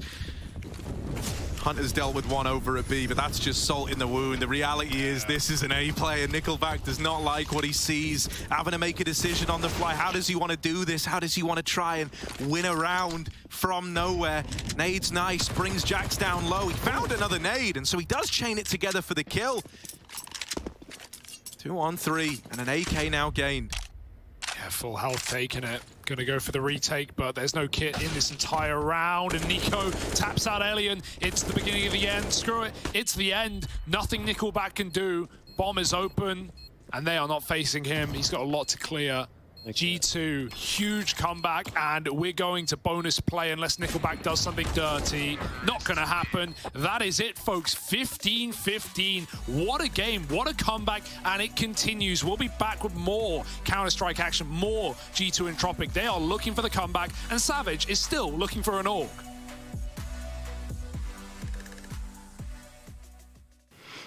I think one thing that was missing to win the title was maybe experience together on the stage and lack of practice as well. I mean, I don't want to use things as an excuse because they were also having a stand-in. They were also lacking of practice and team play. It wasn't pretty CS that was being played in the final. Like, I think both teams were doing mistakes. Both teams didn't play their best CS, but maybe they had more experience on their side.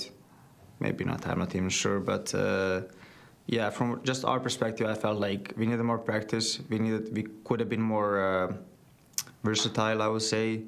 And I think we were just being too one-dimensional in some situations, and they just kept countering us. And we didn't find a way how to adapt. And yeah, I think we just need more practice, and we will be much better than what we have shown in the grand final. Yeah, we practice our weak maps. We played, we work on our mistakes.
Welcome back, everyone. Entropiq vs G2, 15-0 OT. It's a close game.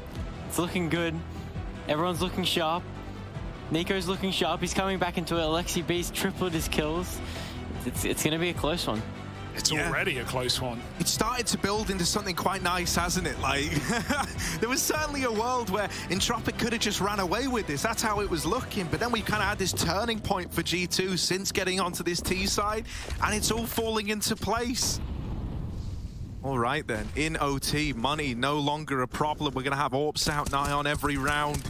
For m0NESY and Elian, that's good news. For everyone else in the server, maybe not so much. You also a fan of the, obviously, Pro League change, or ESL changed their OT money to 12.5k recently, coming into this year. You have any strong thoughts on OT money? 16k, v10k, v12? Nico, crab, running through, pause it for a second, gets the kill on m0NESY. I asked you the question at the worst possible. Yeah, it's fine. No, just run with it. Just run with it. There's lots of chemistry. I think it's really good because I think what it was done for is to stop double AWPs constantly, because I think double AWPs can be so strong. So I think it's a really good move, honestly. I think it makes it more competitive. How was that a wallbang? I thought that would be the kill. Hang on. Will they clear it? Will they clear it? Hang on. Hunter looks very sus. No. They even looked at him. Alexi was staring right into him, mate. Oh, that's almost so awkward. Luckily enough, only one.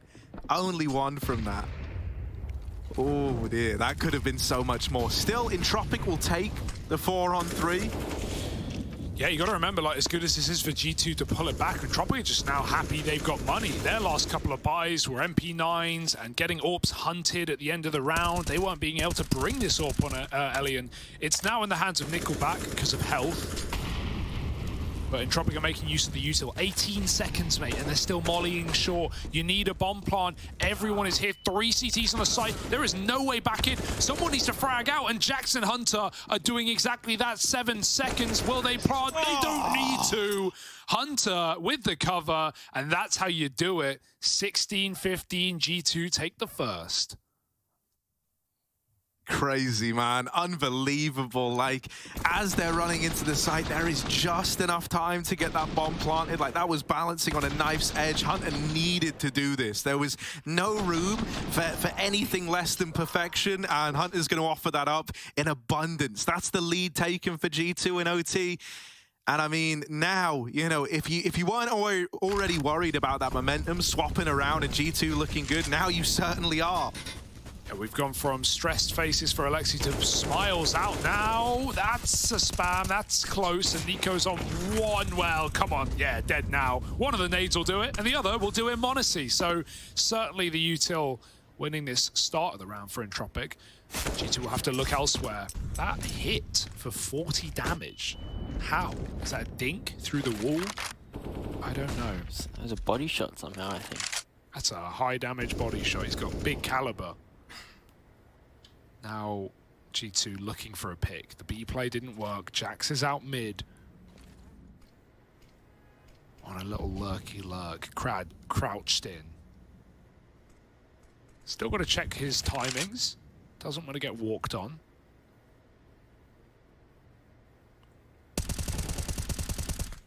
Ooh. Oh, dude, if Jax was able to win that, that could have opened up a route for the A split, right? Both these tries at getting picks have failed. Like, G2, they're in hot water now. What the hell do you do? Oh. Trades on A are clean. Bombs loose. Jackson a 1v4. And 20 or 30 seconds to do it. Yeah, they don't make it easy for him, do they? You know, no heroics in this one from Hunter and Jax in the 2vx. And Entropiq, they immediately get back on, right? They get back onto it. I'm a little astonished. Nico's even asking in chat what Krad's HP was after that attempt at fighting down the ramp early on. That was really the chance to open the round, wasn't it? And the moment that this kill doesn't come in, and then there's that response of the double nades, like, that was massive. That was such a good judgment call in the moment to punish that boost. Oh, Nico bringing out a double orb. What do you make of that, Savage? We see him do it a fair bit if he's ever, you know, struggling to get openers. Yeah, I think he missed a few shots in that last round, so he's just had enough. One bullet straight to the stomach. Doesn't have to worry about headshots. Oh my god, this utility assault. Both sides getting burnt out. And the pick on B. Hunter's been so good at getting away with timings up there, so 30 kills, but he is the first to fall. And Entropiq don't want to give it up at that. They have a bait and switch. Nickelback tucked in yellow. m0NESY gets the pick, but they still don't know about the other man, and he's going to get 2. Good trade work for m0NESY. 2 on 3, though. They need to go quick. Oh! He spotted him, though. Gets the info, knows there's a player at the boost. Moving in, m0NESY fast on the approach, but tagged down so low. Jax is going to bail him out. That actually opens up a route to the plant now. Bloody hell, just so blind. Yeah, I mean, at that point, it's the only option you've got.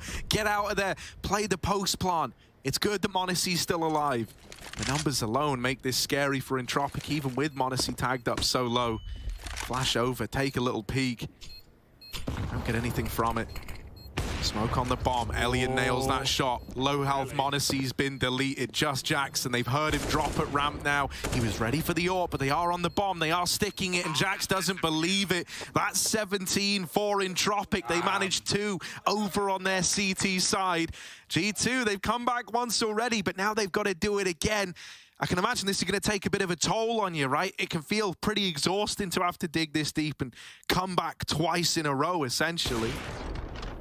Yeah, not to forget the stakes of the game, right? Winner of this is guaranteed top 3, loser not. So this is pretty scary right now. It's Entropiq's pick. G2 have Dust 2 up next.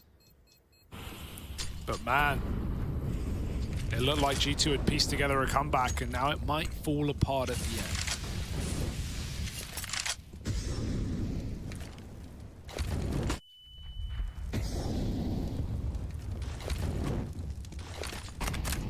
See, these B takes out of Entropiq were really good in their T side. It was a long time ago now. You know, you'd be forgiven for having kind of put it to the back of your mind, but they were just abusing this B site over and over again. The smoke has not extinguished the molly. Oh my god, it fell through it. And it burns Jax out as a result. That is devastating. Imagine if that's why you end up having Vertigo sail away from you. Now it certainly could. NiKo and m0NESY, 2 versus 3. You know, oftentimes this is like the terrible twosome of G2. They've got to show us why. Opener from NiKo's M4 has brought this one back into a doable round. But look at Krad. What's Krad doing? He's just on this safe rotation. I was wondering if he was going to try his hand at anything spooky with like a mid-lurk, but time's a problem now. You got to get this bomb back under control. NiKo, that's insane. Did he see? There's a literal smoke there. And he just spams him right through it. Krab was ready for the reswing. NiKo still spamming this smoke, still doing damage, and time is now the problem. Ticking away from Krad in this clutch. Taps the bomb, hopes that baits a peek, and m0NESY was ready for it. That is a wonderful round out of NiKo and m0NESY. 2v3 as they move into it, and they deliver. Insane how they win that despite Jax getting burnt out. Do you get that bug a lot? Do you hate it when you smoke the molly, but the molly just stays and the smoke blooms? It's the worst feeling. It's the worst. That's, yeah, just misses it and it stays up.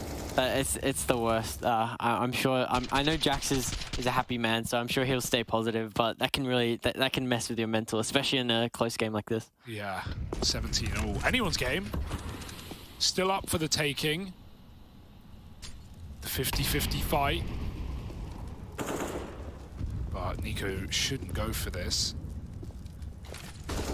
Helion's holding off above the smoke. m0NESY's AWP. Also here, can see nothing.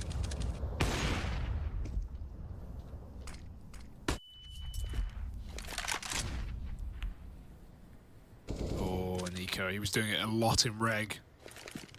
Pushed all the way down yellow. They're gonna molly the right side. Oh, don't jump now, Forrester. There's the top of the head. So close to being spotted, but not close enough. m0NESY sees nothing. They're going to have to move up A eventually. The smoke's down. They can jump up yellow. That's where NiKo still sits. He's going to have to back out to the bomb site. m0NESY retreating. And so that space is taken at 50 seconds.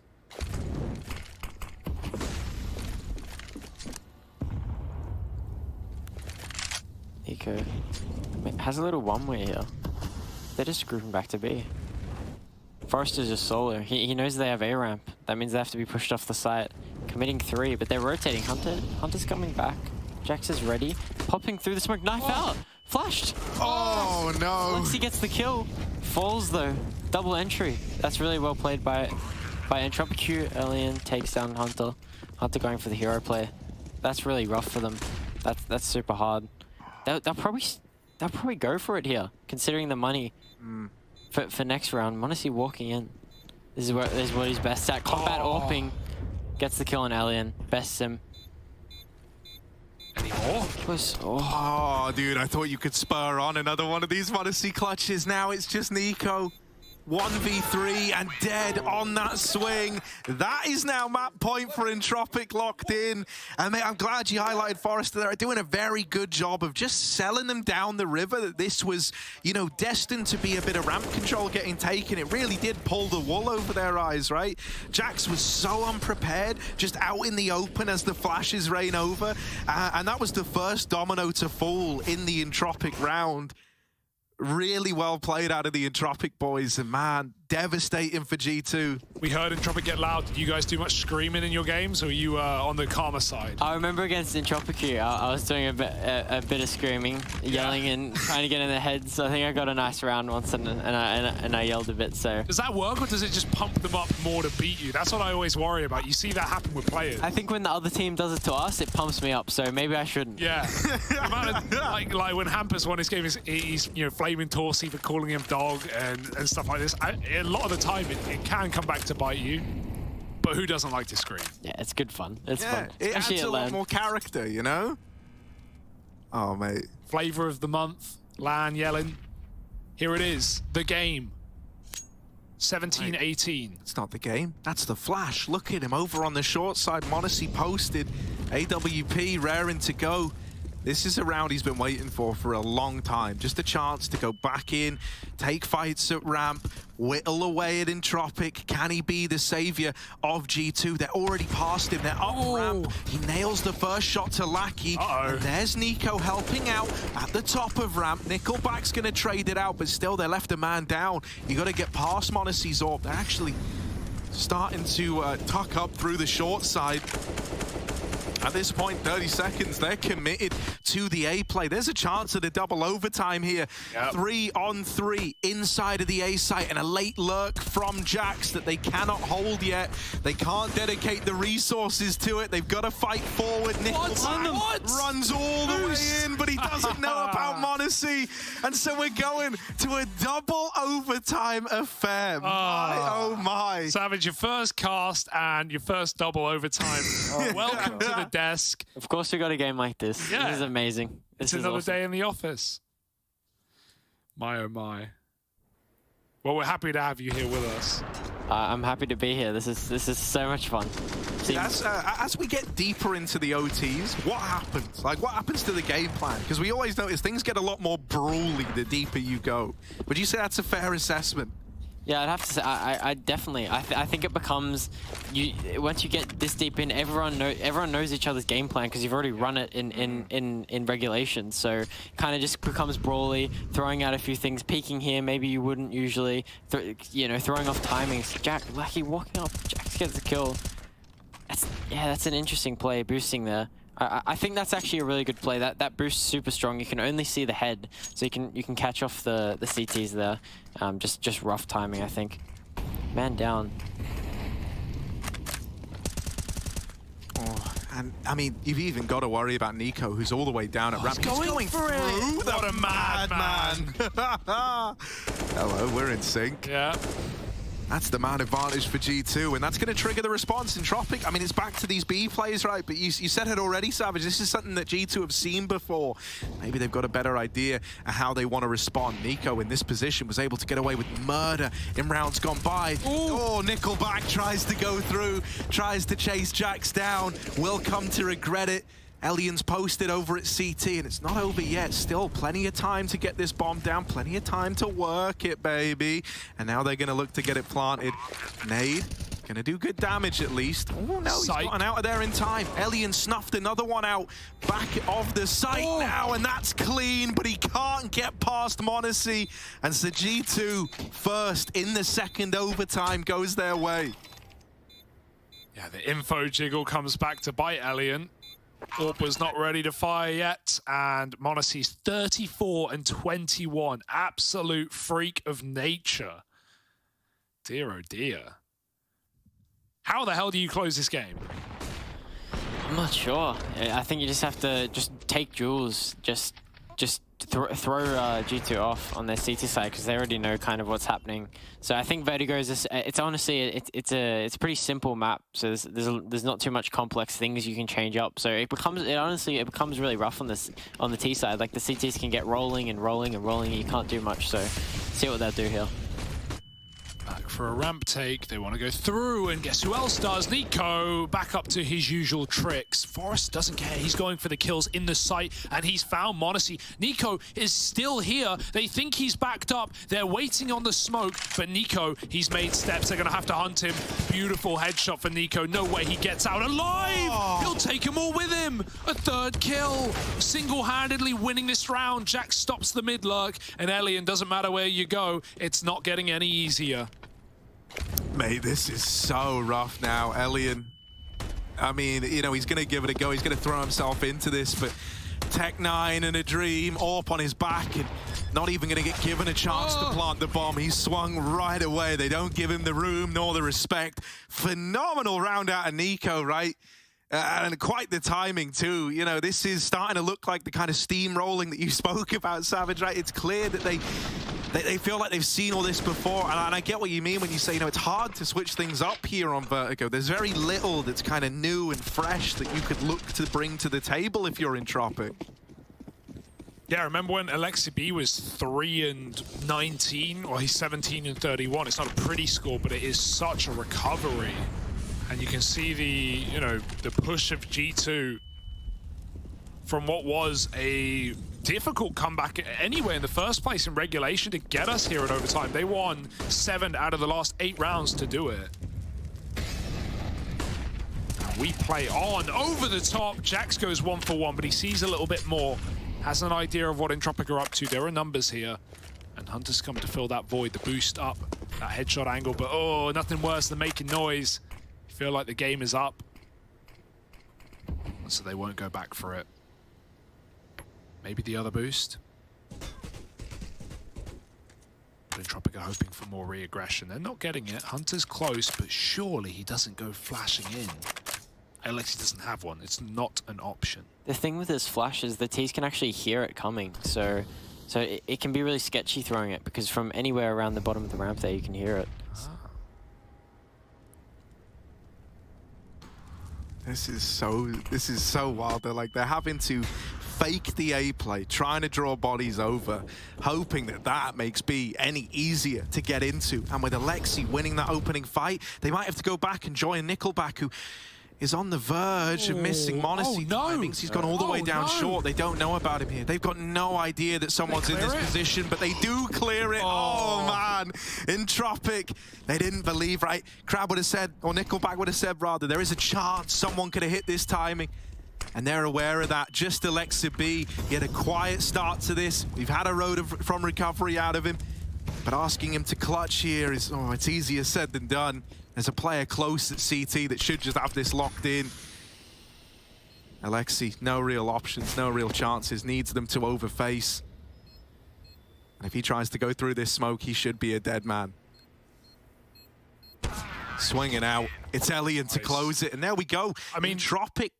They managed to salvage around there at the very, very least, right? Just give themselves that kind of buffer as they're now the ones embarking with a chance for this CT side stomp. What's the energy levels like this deep into a game, right? Because you already talked about how different the experience was when you're playing not only in a studio with teams next to you, but also with all the cameras and all the moving parts. Like, how do you keep up the energy 40 rounds into a game and not get fatigued? I think they are fatigued, and I think it's just managing it and still playing well and still remembering your protocols. Hunter full blind, Forrest just straight through the smoke. This is the aggression. that Entropiq are coming out with. Like, just if they can shut them down this ramp, they're going to win the next few rounds. Oh dear, the steamroll continues to roll over Hunter. It's been a while since he's had a kill. He was the guy who got us here in the first place. Krad's taken A. That frees up so much rotate. There's just going to be so much attention on this B site now. Oh, Elian, that's a flick, and he's done damage. Honestly, still stands there, hoping he was going to get re-peeked, and he did, but from a different man. Lackey cuts them down on the B plate. What? Deal with Jackson mid as he gets spammed out, and it's only Nico now. Minute left to play with, so he's got plenty of time, but they don't give him room. They don't give him respect. It's that ramp flank from Krad that seals the deal. It's first to 22, right? So either 21-21 and we run it back for a third, or someone's got to double up. Put your money where your mouth is, Savage. Who is winning this game? I'm sticking with G2. I believed them in them at the start, and I will continue to. Respect. He sticks by his guns. I'm a cool Entropiq. Yeah? Yeah. Okay. But ultimately, who really knows? We're in double OT for a reason. This is up for the taking for anyone still. Forrester goes back for it behind the pillar, just getting flashed out mainly by his team, but it's fine, no one's here to play off of it. Nico's just trying to make noise. Rest of his roster back at the B site. Nico gonna join him. Jack's on a mid lurk. Lackey holding for that headshot angle, and Elian's orb in the right place. Oh, this is a little different though, right? A mid to B out of G2. I haven't seen them run too many of these in regulation, so are Entropiq ready for it? Jax, that's a lovely kill on the rotating players. Now they just need to get past the B hold, and Elian is very quickly the only man from the B hold left standing. Goes looking for this mid player. Gonna try and surge and destroy, but misses the timing on the smoke. They've gotten past him. Oh, that was a chance for Elian. That could have been a way back in, but it's on the second peak that m0NESY gets the better of him. Nade will deal with Hunter. Nickelback still in with a chance in the 1v2, and everyone's so paranoid. No one wants to get that bomb down just yet. More utility scavenged. The Molly's going to force a reposition, and m0NESY on that swing. That Molly actually forced him into Nickelback, and he wins the fight out. Only m0NESY swings left off of that Molly and not right to cover, right? He could have just easily played it safe. No, he wants the fight. He wants to close the round, and G2 will take another map point, another chance to close out their opponent's pick. This sets them up for the 2-0. Obviously, nothing is sacred, nothing is guaranteed in Counter-Strike, especially not in Pro League, but this is one route to a win, and m0NESY wants to get there. Beautiful opener, and that's going to force, you know, moves to be made elsewhere on the map. Krad feels an urge to get stuck in. Did they hear that? That is a lot of damage on both these A players. Forrester got burnt out of that position that he's been playing round after round as well behind the pillar. They know the AWP has gone here, so they can walk kind of dry lines up ramp, and that's kind of what they'll be doing here. They know that it's towards the B site. Lucky looking for info. There's a one-way. Oh. Takes down Hunter. They're all low. Look at their HP though. This is going to be really hard for Entropiq here. If they just head towards A here, there's not much they can do, but the boost, this is real sneaky. Oh, wallbang on the retreat. What? They heard the footsteps. They heard him running back. He grabbed the orb. He didn't last long with it. This is still undecided. They got two players up A. That cheeky boost, it grabs m0NESY. You've got to commit with B. It's all you have. Alexi's screaming for rotations. Help me, God. This smoke has a timer. Nickelback has now locked him into a 1v1, but Nickelback doesn't know he's here. Drops in. Alexi might have the drop. Jax has been seen, and Alexi makes a play. Two players left on the boost, and they're both low. This might be it. This might be GG. This might be G2, a map up in the series. Yeah, Forrester and Krad, man, the walking wounded. They were both tagged up right at the start of the round, and Alexi's not the slowpoke he was when this started. Another kill, saving the day for G2. 14 points of health, the difference between G2 going a map up and this getting run back again, and there it is, 22-20. G2 lock it in, a massively long, drawn-out overtime affair, but they do get it over the line, and man, the resilience from them there is genuinely impressive, right? It was a slow, not a slow start, but like a slow middle, and things are really turning sour quick, but they managed to emerge victorious in the end. Entropiq, now they've got their work cut out for them, right? Now as we get ready to head to that second map, they've got to try and do it back to G2 on G2's map pick. It's my understanding as well that Heku's down on the sidelines ready to bring us a little interview so we can give this one over to her.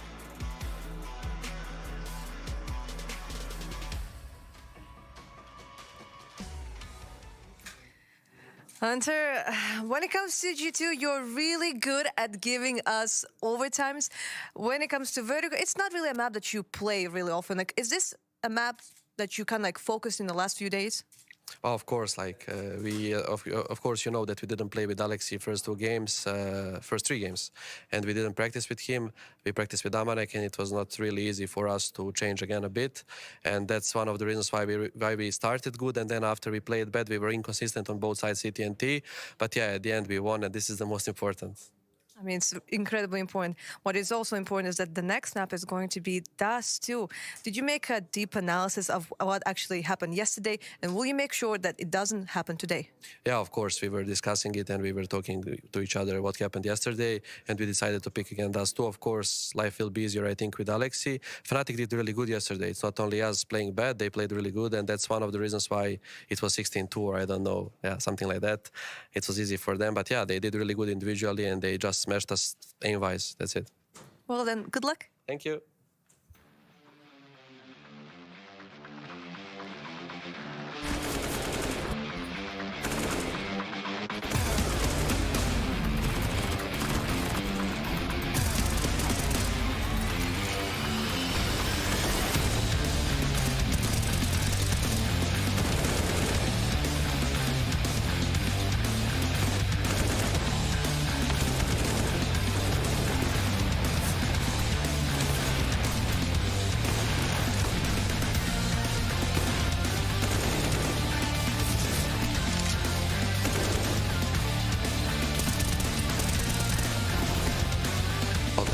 I flash once ramp. Ilya has two flashes for you, Racha, okay? Yes. Let's go. Can you flash Ilya ramp twice in a row? Yes, flashing now. And Flash flashing again. twice. Boom. Two there. One sandbags, one short. Short. Nice. I cap short. Blind. I have ramp. The back. Ramp. Nice. On the side. I can't. Nice, Ilya. Nice, Alexi.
I'm in default. I smoke and I flash back to Insta, okay? I flash for you, Jackie. Little corner on the left. There's a gap. Your turn. No! Guys, sick!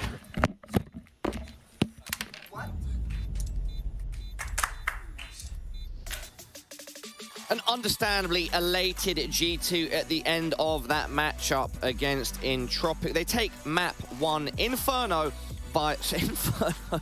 It's the night shift. Vertigo, Parler. Vertigo, with a score of 22-20, and they battle back from being at one point down 8-14. A long way back, yeah, for sure. The actual aspect I want to draw people's attention to in this game is the spots that Entropiq choose to play on this map. Back at KATOWISE, they played different spots. It was Forrester on A, Lackey was the B anchor. Coming into this game, and clearly at Pro League in general, they have changed those spots. It's now Forrester on towards B, and it's Nickelback that's moved into his spots on A, and they really struggled here on the CT side in regular gun rounds. And actually, at the end of regulation and going into overtime, they played a lot of rounds of free rifles on A just to bring Forrester back. And I know with you, Mao, you've had a lot of conversations in the green room about spots for this team, but I think this is a key indication of where maybe they've made a mistake, because I think Forrester was brilliant on A before.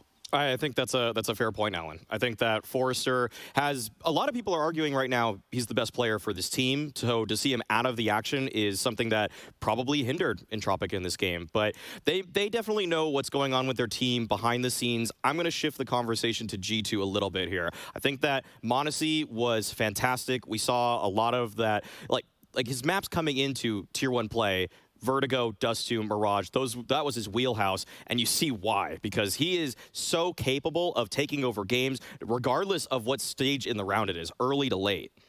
Yeah, are you guys still surprised by how well m0NESY is playing? Because he's still so new, so young, and he's still having these great performances. Absolutely, absolutely. Of course, at KATOWISE, we're really looking at the stage debut and saying that was the huge match, that was the huge moment. But throughout, he's building up a lot of consistency, and as Maui says, these few maps that he's super strong on are amazing. And we do have to kind of point out here that NiKo is still underperforming relative to the kind of superlative kind of standards we hold him to. And it's players like m0NESY that are stepping up, when at the end of last year, without a player like m0NESY, with Amanek Orping, they wouldn't have been in position to win this game if NiKo hadn't fragged out. That's how G2 has changed with these roster changes. It's almost like NiKo can afford to play poorly, and they can still find ways to get victories here.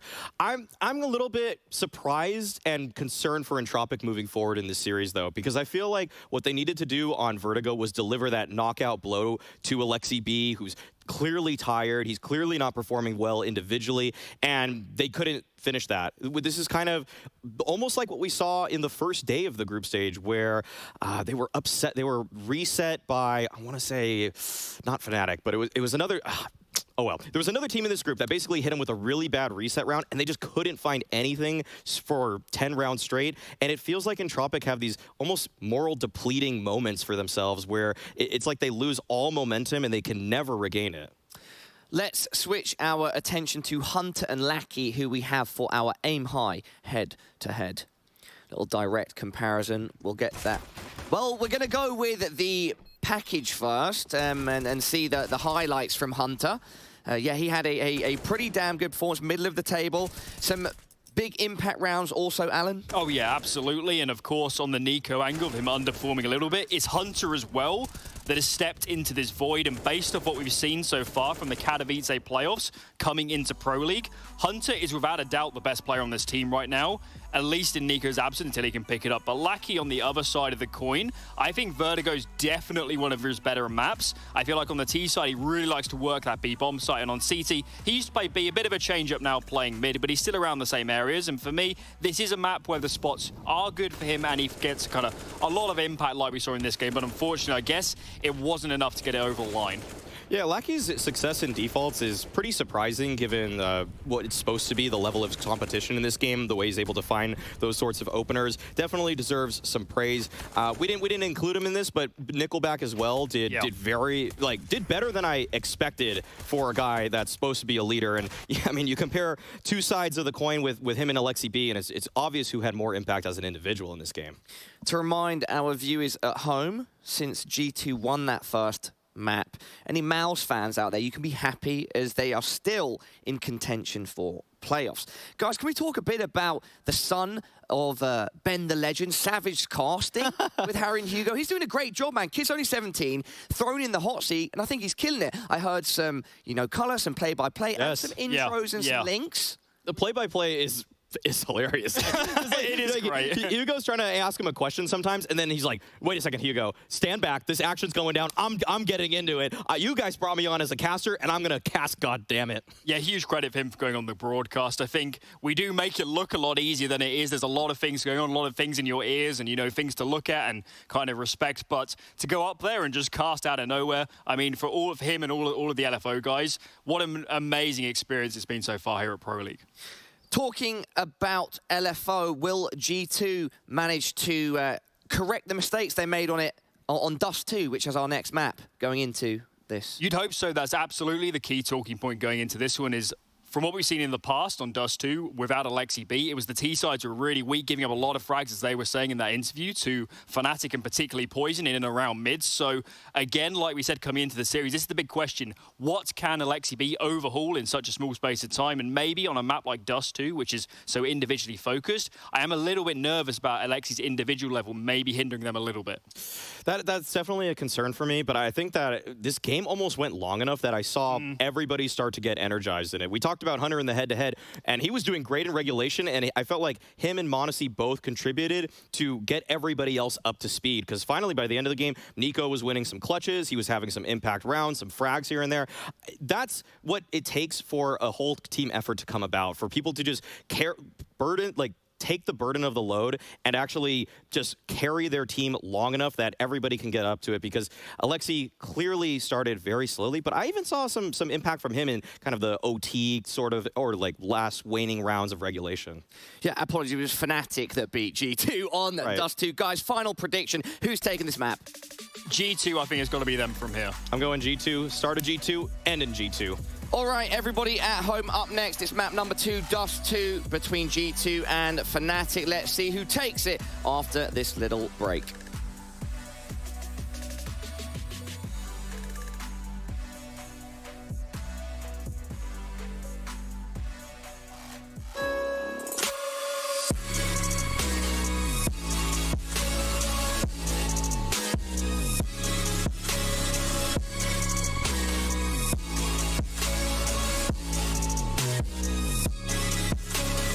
Love it, you wear it.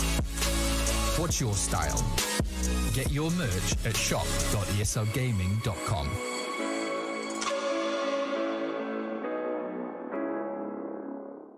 Choose nades, choose a smoke, choose a flashbang. Choose team badges to support your favourite CSGO team. Choose an ESEA Premium membership. Choose routes you know bring in wins. Choose pro video tips. Choose the fan club wars. Choose behind the scenes content. Choose good grades. Choose guns you know you can shoot right. Choose bingo. Choose the equipment you know is going to get your team the win thanks to heat maps. Choose the CSGO Hub Premium, the complete package to help you and your squad achieve all your CSGO goals. Hello and welcome back. I'm going to go over the key tendencies and strategies that can be found preparing against G2's Dust 2. Starting off on the T side, we first want to look at the key positions and who plays them. We should be expecting Hunter to be the lurk towards B and Jax to be the player outside long A. The first tendency to be aware of is whenever G2 throw this brick smoke, the hit is usually instant. Some teams may throw this smoke to bait utility from the CTs, but for G2, this acts as the initiator for the hit. The moment that the smoke pops, CT should already be expecting someone peeking out of the smoke. The second thing to watch out for is when G2 does their fast long A take. The important part is actually seeing if they hold map control elsewhere when they do this. That's because some teams send all 5 while other teams leave a lurk somewhere. G2 is one of those teams that have a lurk in tunnels, so that means the CTs still have to be cautious of how they rotate. Now over on the CT side, we also want to be aware of who plays which positions. We should be expecting Alexi B holding down long A, Nico as the A rotator, Hunter as the middle to B player, Jax as the B anchor, and lastly m0NESY with the AWP. One more thing to look out for is if they throw the long door smoke from car. This smoke is only ever thrown if there's only 2 people out long, and this differs greatly from what their long control looks like with 3 people, which is typically an early Molotov doors and a cross smoke pit. Being able to identify the difference can create an opportunity to capitalize on this setup. That's going to wrap it up. See if you can spot these tendencies in G2's next match on Dust 2.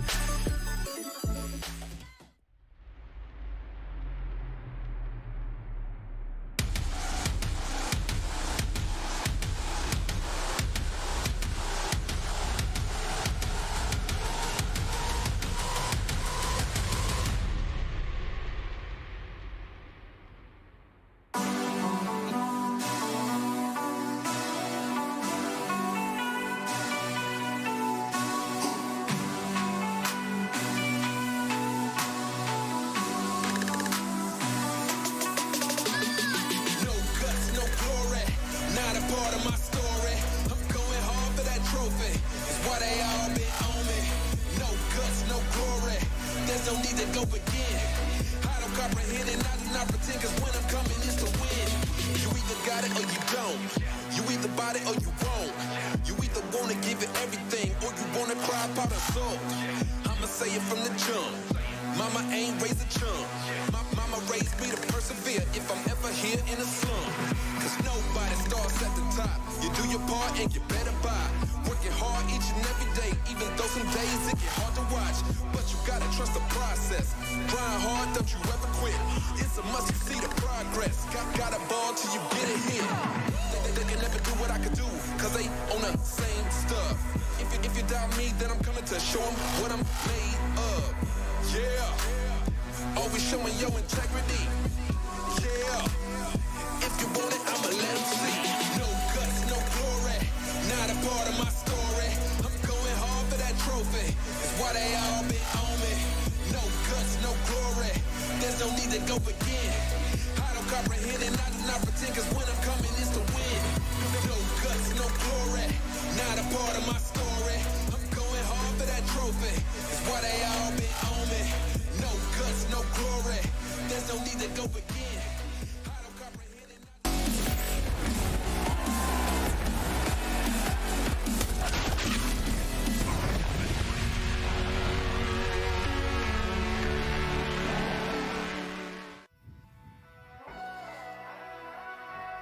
We had a fire first map between G2 and Entropiq, a double overtime affair with G2 now sat a map up as we get ready to head to the Realms of Dust.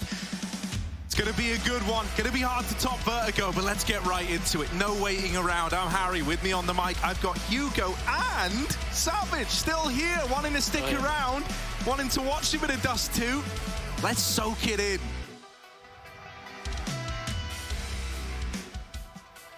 Now, you beat Fnatic on this map already, and Fnatic beat G2 on this map already, so you essentially beat G2 already. Basically, and we're the second best team in the world. You add it all up. There we go. Yeah, I think G2 are obviously really strong at this map. Nico loves this map, and I know m0NESY with the AWP, it favors him well. So, yeah, I think G2 are sided here. Julie's. Oh. Julie's Law, the classic. The crunch upper. We do something similar to this. Smokes it off. Hunter's stuck. They're scared. Dude, I think that speaks volumes, right? Like the Doolies put the fear in them. They had to just smoke it and back out. I mean, is this going to disrupt the game plan? They really wanted to go B by the looks of things, and maybe actually not the B play. Maybe like to lower and then looking for the cat split, if I had to guess. But still, like this is a little bit weird now because Entropiq had like this early look at what the round was going to be. And now G2 have to spend all this time clearing lower. Oh, did he get seen crossing there? How's he low already? He was just lower tunnels like 20 seconds ago. Fast feet. But we're looking for fast fingers. Elian can't hit a shot. He's blind. They get up catwalk. One man there. Krad's going to give it up. It's a very safe round for Entropiq. They've had a lot of chances to fight, and they haven't chosen any of them. Jack's jumping, and it's the Julies to draw one. m0NESY has got him locked in the corner, but Nickelback will eventually die. Now it's got to come to the A site. m0NESY gets two out from long doors. Alexi follows up, and how is this falling apart? It was looking so good, and long-range Glock shots have put Lackey in a clutch. Up the short side, Lackey. Low HP on Alexi, could set him up. They're doubled up at ramp, just playing a trade game right now. And giving a couple of swings in. They know that he's made it all the way to Gandalf. There's the long peak. m0NESY just going to steal the round away. And I mean, he really was the hero, right? Triple threat out through the long side. And good right till the very end. That's G2 solidifying the pistol. Might have been a kind of weird start with the lower tunnels push, but the response was there. The flash to get them up catwalk, and then the flash to also get them out long. That was gnarly, man. Doing that with a Glock, not easy when you've got those USPs bearing down on you. While we have Ecos and more Julie Savage, talk to me about that Fnatic game. Obviously, it was on Dust. You guys won 16-13. Just, you know, any thoughts on that match? What was the game plan? I think we kind of came into it just I don't know. It's the classic of just saying, you know, we're going to play confident here. I think we'd lost against G2 the day before, so you know we were like, oh, a bit iffy. we weren't feeling as much, but we're just gonna go into this, be confident, and try and take the match. And yeah, we played it pretty well. We looked at our game plan, we looked at how they played, see what we could do that would kind of counter what they're doing, and you know, sometimes it just worked out. I think for our team, when everyone's feeling it, and everyone's putting like all the pieces kind of go together, I think we can play really good Counter-Strike. So I think that's what happened on that map. When does like the going back and re-watching begin for you guys? You know, like is it like you finish the game and you immediately head into like watching it back? Yeah, that's what we've been doing here. Depending on if it's practice or if it's a match. But yeah, over here we've been just instantly watching it afterwards, learning from the demo, and you can learn so much. And the thing about we were talking about it against the G2 game. We're watching them and we're seeing what they're doing against us, and we're instantly learning from them as well. So that's the best thing about playing these teams, is you can see what they're doing and actually just take stuff from them. Oh, we've got best and the best to learn from here. Keen does 2 teams right through the mid smoke. Elian, it's a shooting gallery. He's going to be able to pick Nico after 1. And he's still got Lackey up close. That's the support. If Elian does miss a shot, or if they do try and peek off of a bullet, Lackey's going to stop him from getting any further. Jumping up, Cat denied. Lackey's there. Crad wins his fight. m0NESY in a clutch. This guy's pretty good, I hear. Yeah, right. I think that's safe to say. Out into middle, though, it's not going to be easy. Dale deals with that first man, rotating over from the B site. And dude, he's got a wide berth into B right now. Krad's wrapped all the way through long, and that's not info that m0NESY needs nor requires. He's going to get all the way into B with that mid to B smoke down as well. This is safe passage. This is a chance in the 1v2 for m0NESY. Plant in, plant stuck. Entropiq in a group up over here in mid. Right now, they're caring for a re-swing. And while this is, you know, safeguarding m0NESY from removing a player from this 2v1, it's also wasted a little bit of time.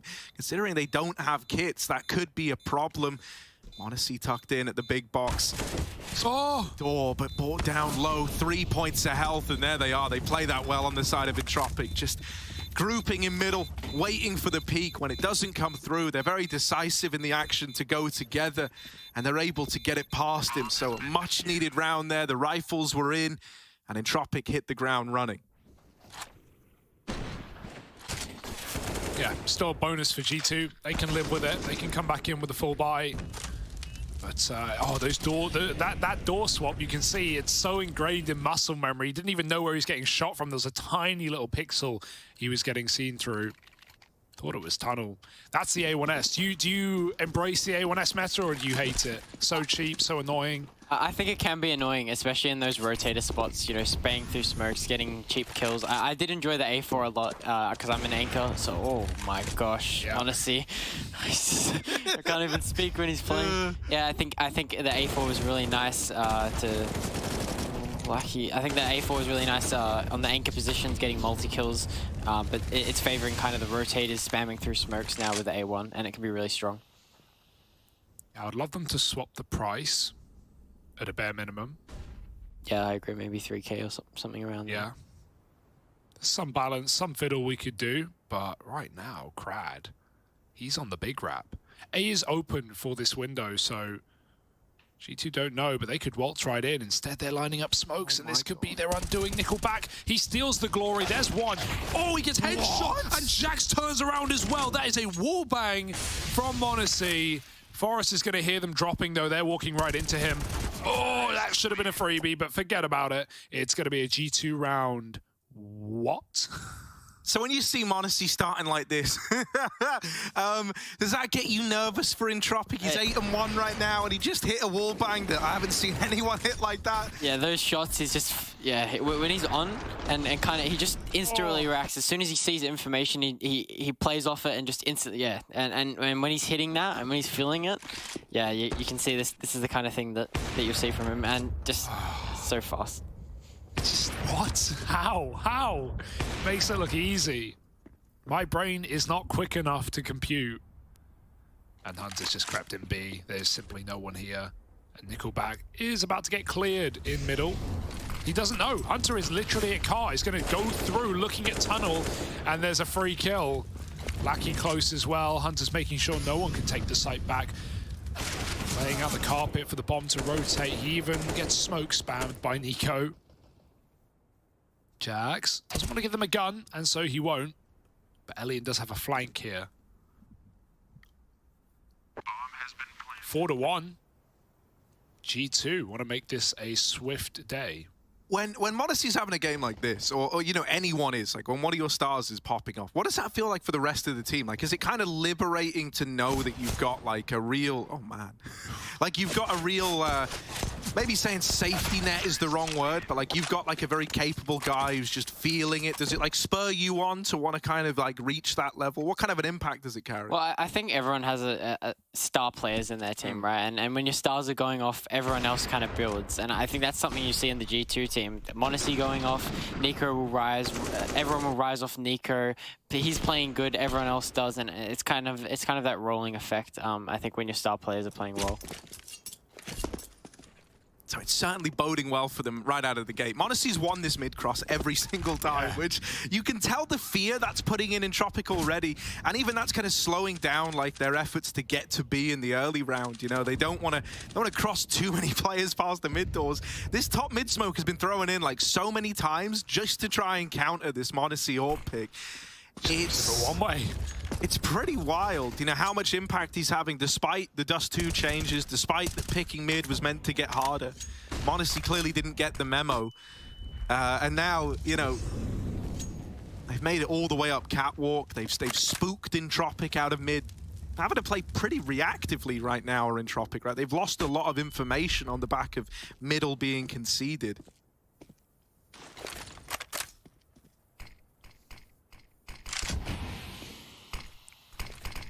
Up short here. Looks like Krad's gonna play around the smoke. Spams him down, just completely cancels out the short. They're going mid to B. They're dropping. They're gonna throw the smokes in mid. Cut off the CT, rotates. 2 towards B. Lackey lines up 2. Only gets 1. Nico with a kill through the smoke. Alexi running up ramp. It's only Elian with the AWP. Falls. That's the whole site. That's maybe the whole round. Do you retake this? I would say probably not. It depends if they know Alexi's low, but I think this is really rough for them. Yeah, they're gonna walk back and save. Bit of a classic. Dude, okay, so we always say, like, these saves hurt to have to call, right? Is that true? Like, when you, because, you know, there's always that part of you that's like, it's 2-on-3, like, maybe we could do it. You know, you hate having to write a round off kind of immediately, but that's the nature of, like, the Dust 2B bomb site, right? Yeah, I think that's the meta, and it's kind of shifted from a few years ago where you'd go for almost everything. Now people are saving a lot more, thinking about the economy. But I think the worst part is when you're saving that you know your teammates who have just been double entry are thinking, oh, well, I've been double entry, oh, I'm not playing well. So you won't just get into the next round, you know. So I think that's something that I think about when I'm saving. I'm like, gosh, oh no, my teammates are feeling. You're down. just sat there with your thoughts for like 30 seconds, you know. Okay. No one wants to talk. They need footsteps. But if anything, the silence isn't helping anyone. What have your tac timeouts been like at this tournament? Obviously, have you had your coach, you've had your dad. Have you had him on a leash? Ben the Legend, has he been hyping you guys up in tacs, or do you tell him to keep his mouth shut? I think he knows that the strategy maybe isn't his strong point, but I think hyping, he loves to hype us up. Awesome. Say a few kind words. Maybe he called a few tacs actually. Nice. Said to Licky, you know, let's call a timeout, reminding us to call timeouts because we forgot in a few of the games before. So yeah, I think it's really important taking timeouts. See, talk to me about that though, because like you sometimes see that where like a team will go on like a big like loss streak and you think like, why hasn't a timeout come in yet? Is it like when you're kind of in that moment of like, especially if you are the team that's getting like beaten down, is there a part of you where you just you kind of just succumb to that, right? And you don't necessarily have that like outside perspective immediately telling you to like hit the timeout button, take a pause, get your head back in it. Yeah, you almost just don't want to sit there if you're 5-1 down. You don't want to just sit there and go and just like you know, you want to get to the next round. You want to go to 5-2, 5-3. You know, you don't want to just wait around and let them, you know, hold that lead. So I think it's definitely a mental thing that you need to pass and actually get the conversations going. I think that's the thing that's really important in a tactical timeout.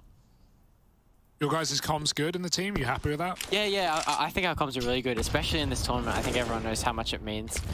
So everyone's been really positive, good vibes. Nico just shoots Nickel back through the smoke. Yeah, right. Bit of a classic. You know, you call a timeout. You try to switch things up. You get those conversations going, and then you get one tapped by Nico. That's the nature of the beast. Still, it's traded back only for a moment. That's going to tempt him back to when B. you've got Monacy in the server, he's going to go ahead and get you those man advantages forcibly. He's opened up a route to the B play, and with Lackey here, only armed with a P250, you are hoping he can have the round of life.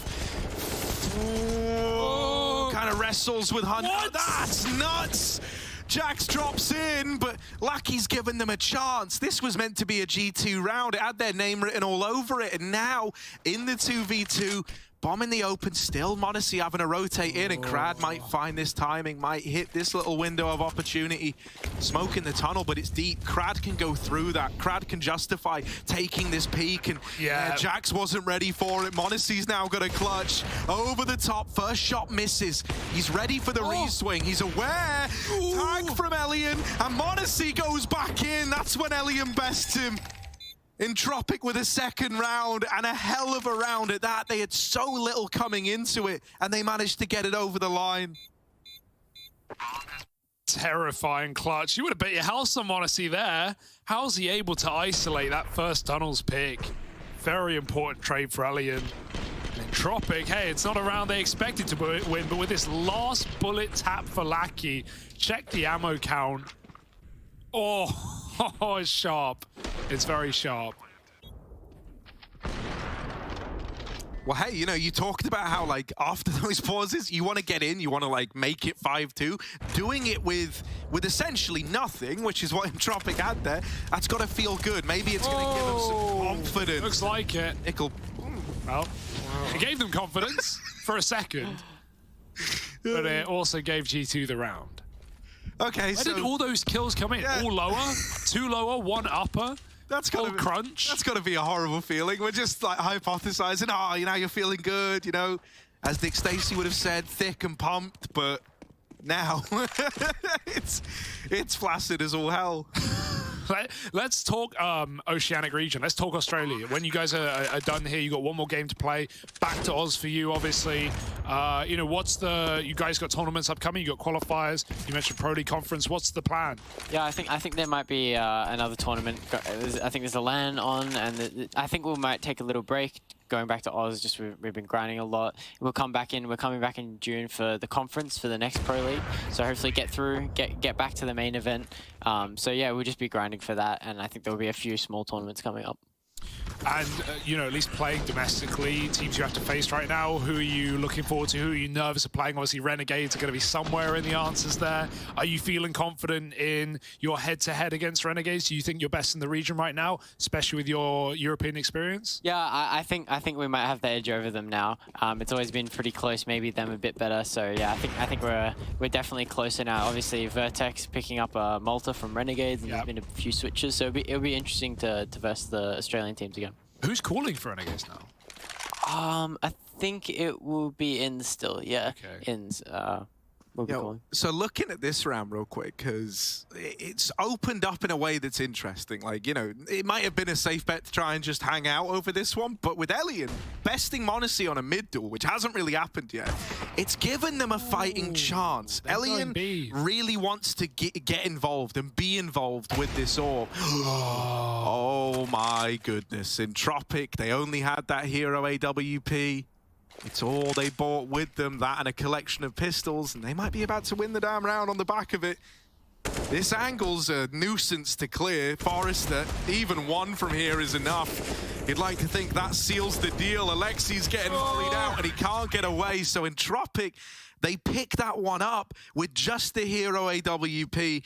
Talk to me about kind of Elian's route in there, right? It was clear he wanted to be involved across the board. He was tired of getting avoided. I think that's what you have to do, especially just with that solo orb. Go for the pick, go for the mid pick, rotate to B, catch off the B guy, move around, and I think that's really important in this kind of round. Obviously, Lackey hitting, that's a super nice shot, closing it out on B. But yeah, I think you definitely have to be dynamic and go for picks when you only have that solo orb. Full 5 standing for Entropiq after that eco win. That's going to leave a bitter taste in G2's mouth. Jax has actually dropped Nico a hero AK in this round, so He's going to try and carry them over the finish line on his back. Let's see if the kills are given away as easily when Entropiq know they're up against pistols. Has he seen the boost? Keeps jumping it. Nico couldn't get a clear shot. Now he won't get any chance. Nades dropped for spawn. I mean, there's a real difference, right, between like the CT hero AWP and how you want to use that, and like the T-side hero AK, right? It's kind of like, oh, I don't want to say the polar opposite, but you almost want the pistols to be the ones like taking the attention, right, and laying up the AK or setting it up. Yeah, for sure. You send the pistol in, find the info, and then the AWP can trade or the AK can trade. So yeah, we're on the other side. The CTs will just be holding, and the Ts will walk into the AWP shop. Looking under that mid smoke, but it won't work for Nico. He gets picked. They're going up Cat instead. Alexi's last up, but he's got the AK. Could throw a run boost around the corner here. Something weird. There's a smoke and one flash to get him going. In they run. Krad's gonna pop his Goose player in as well.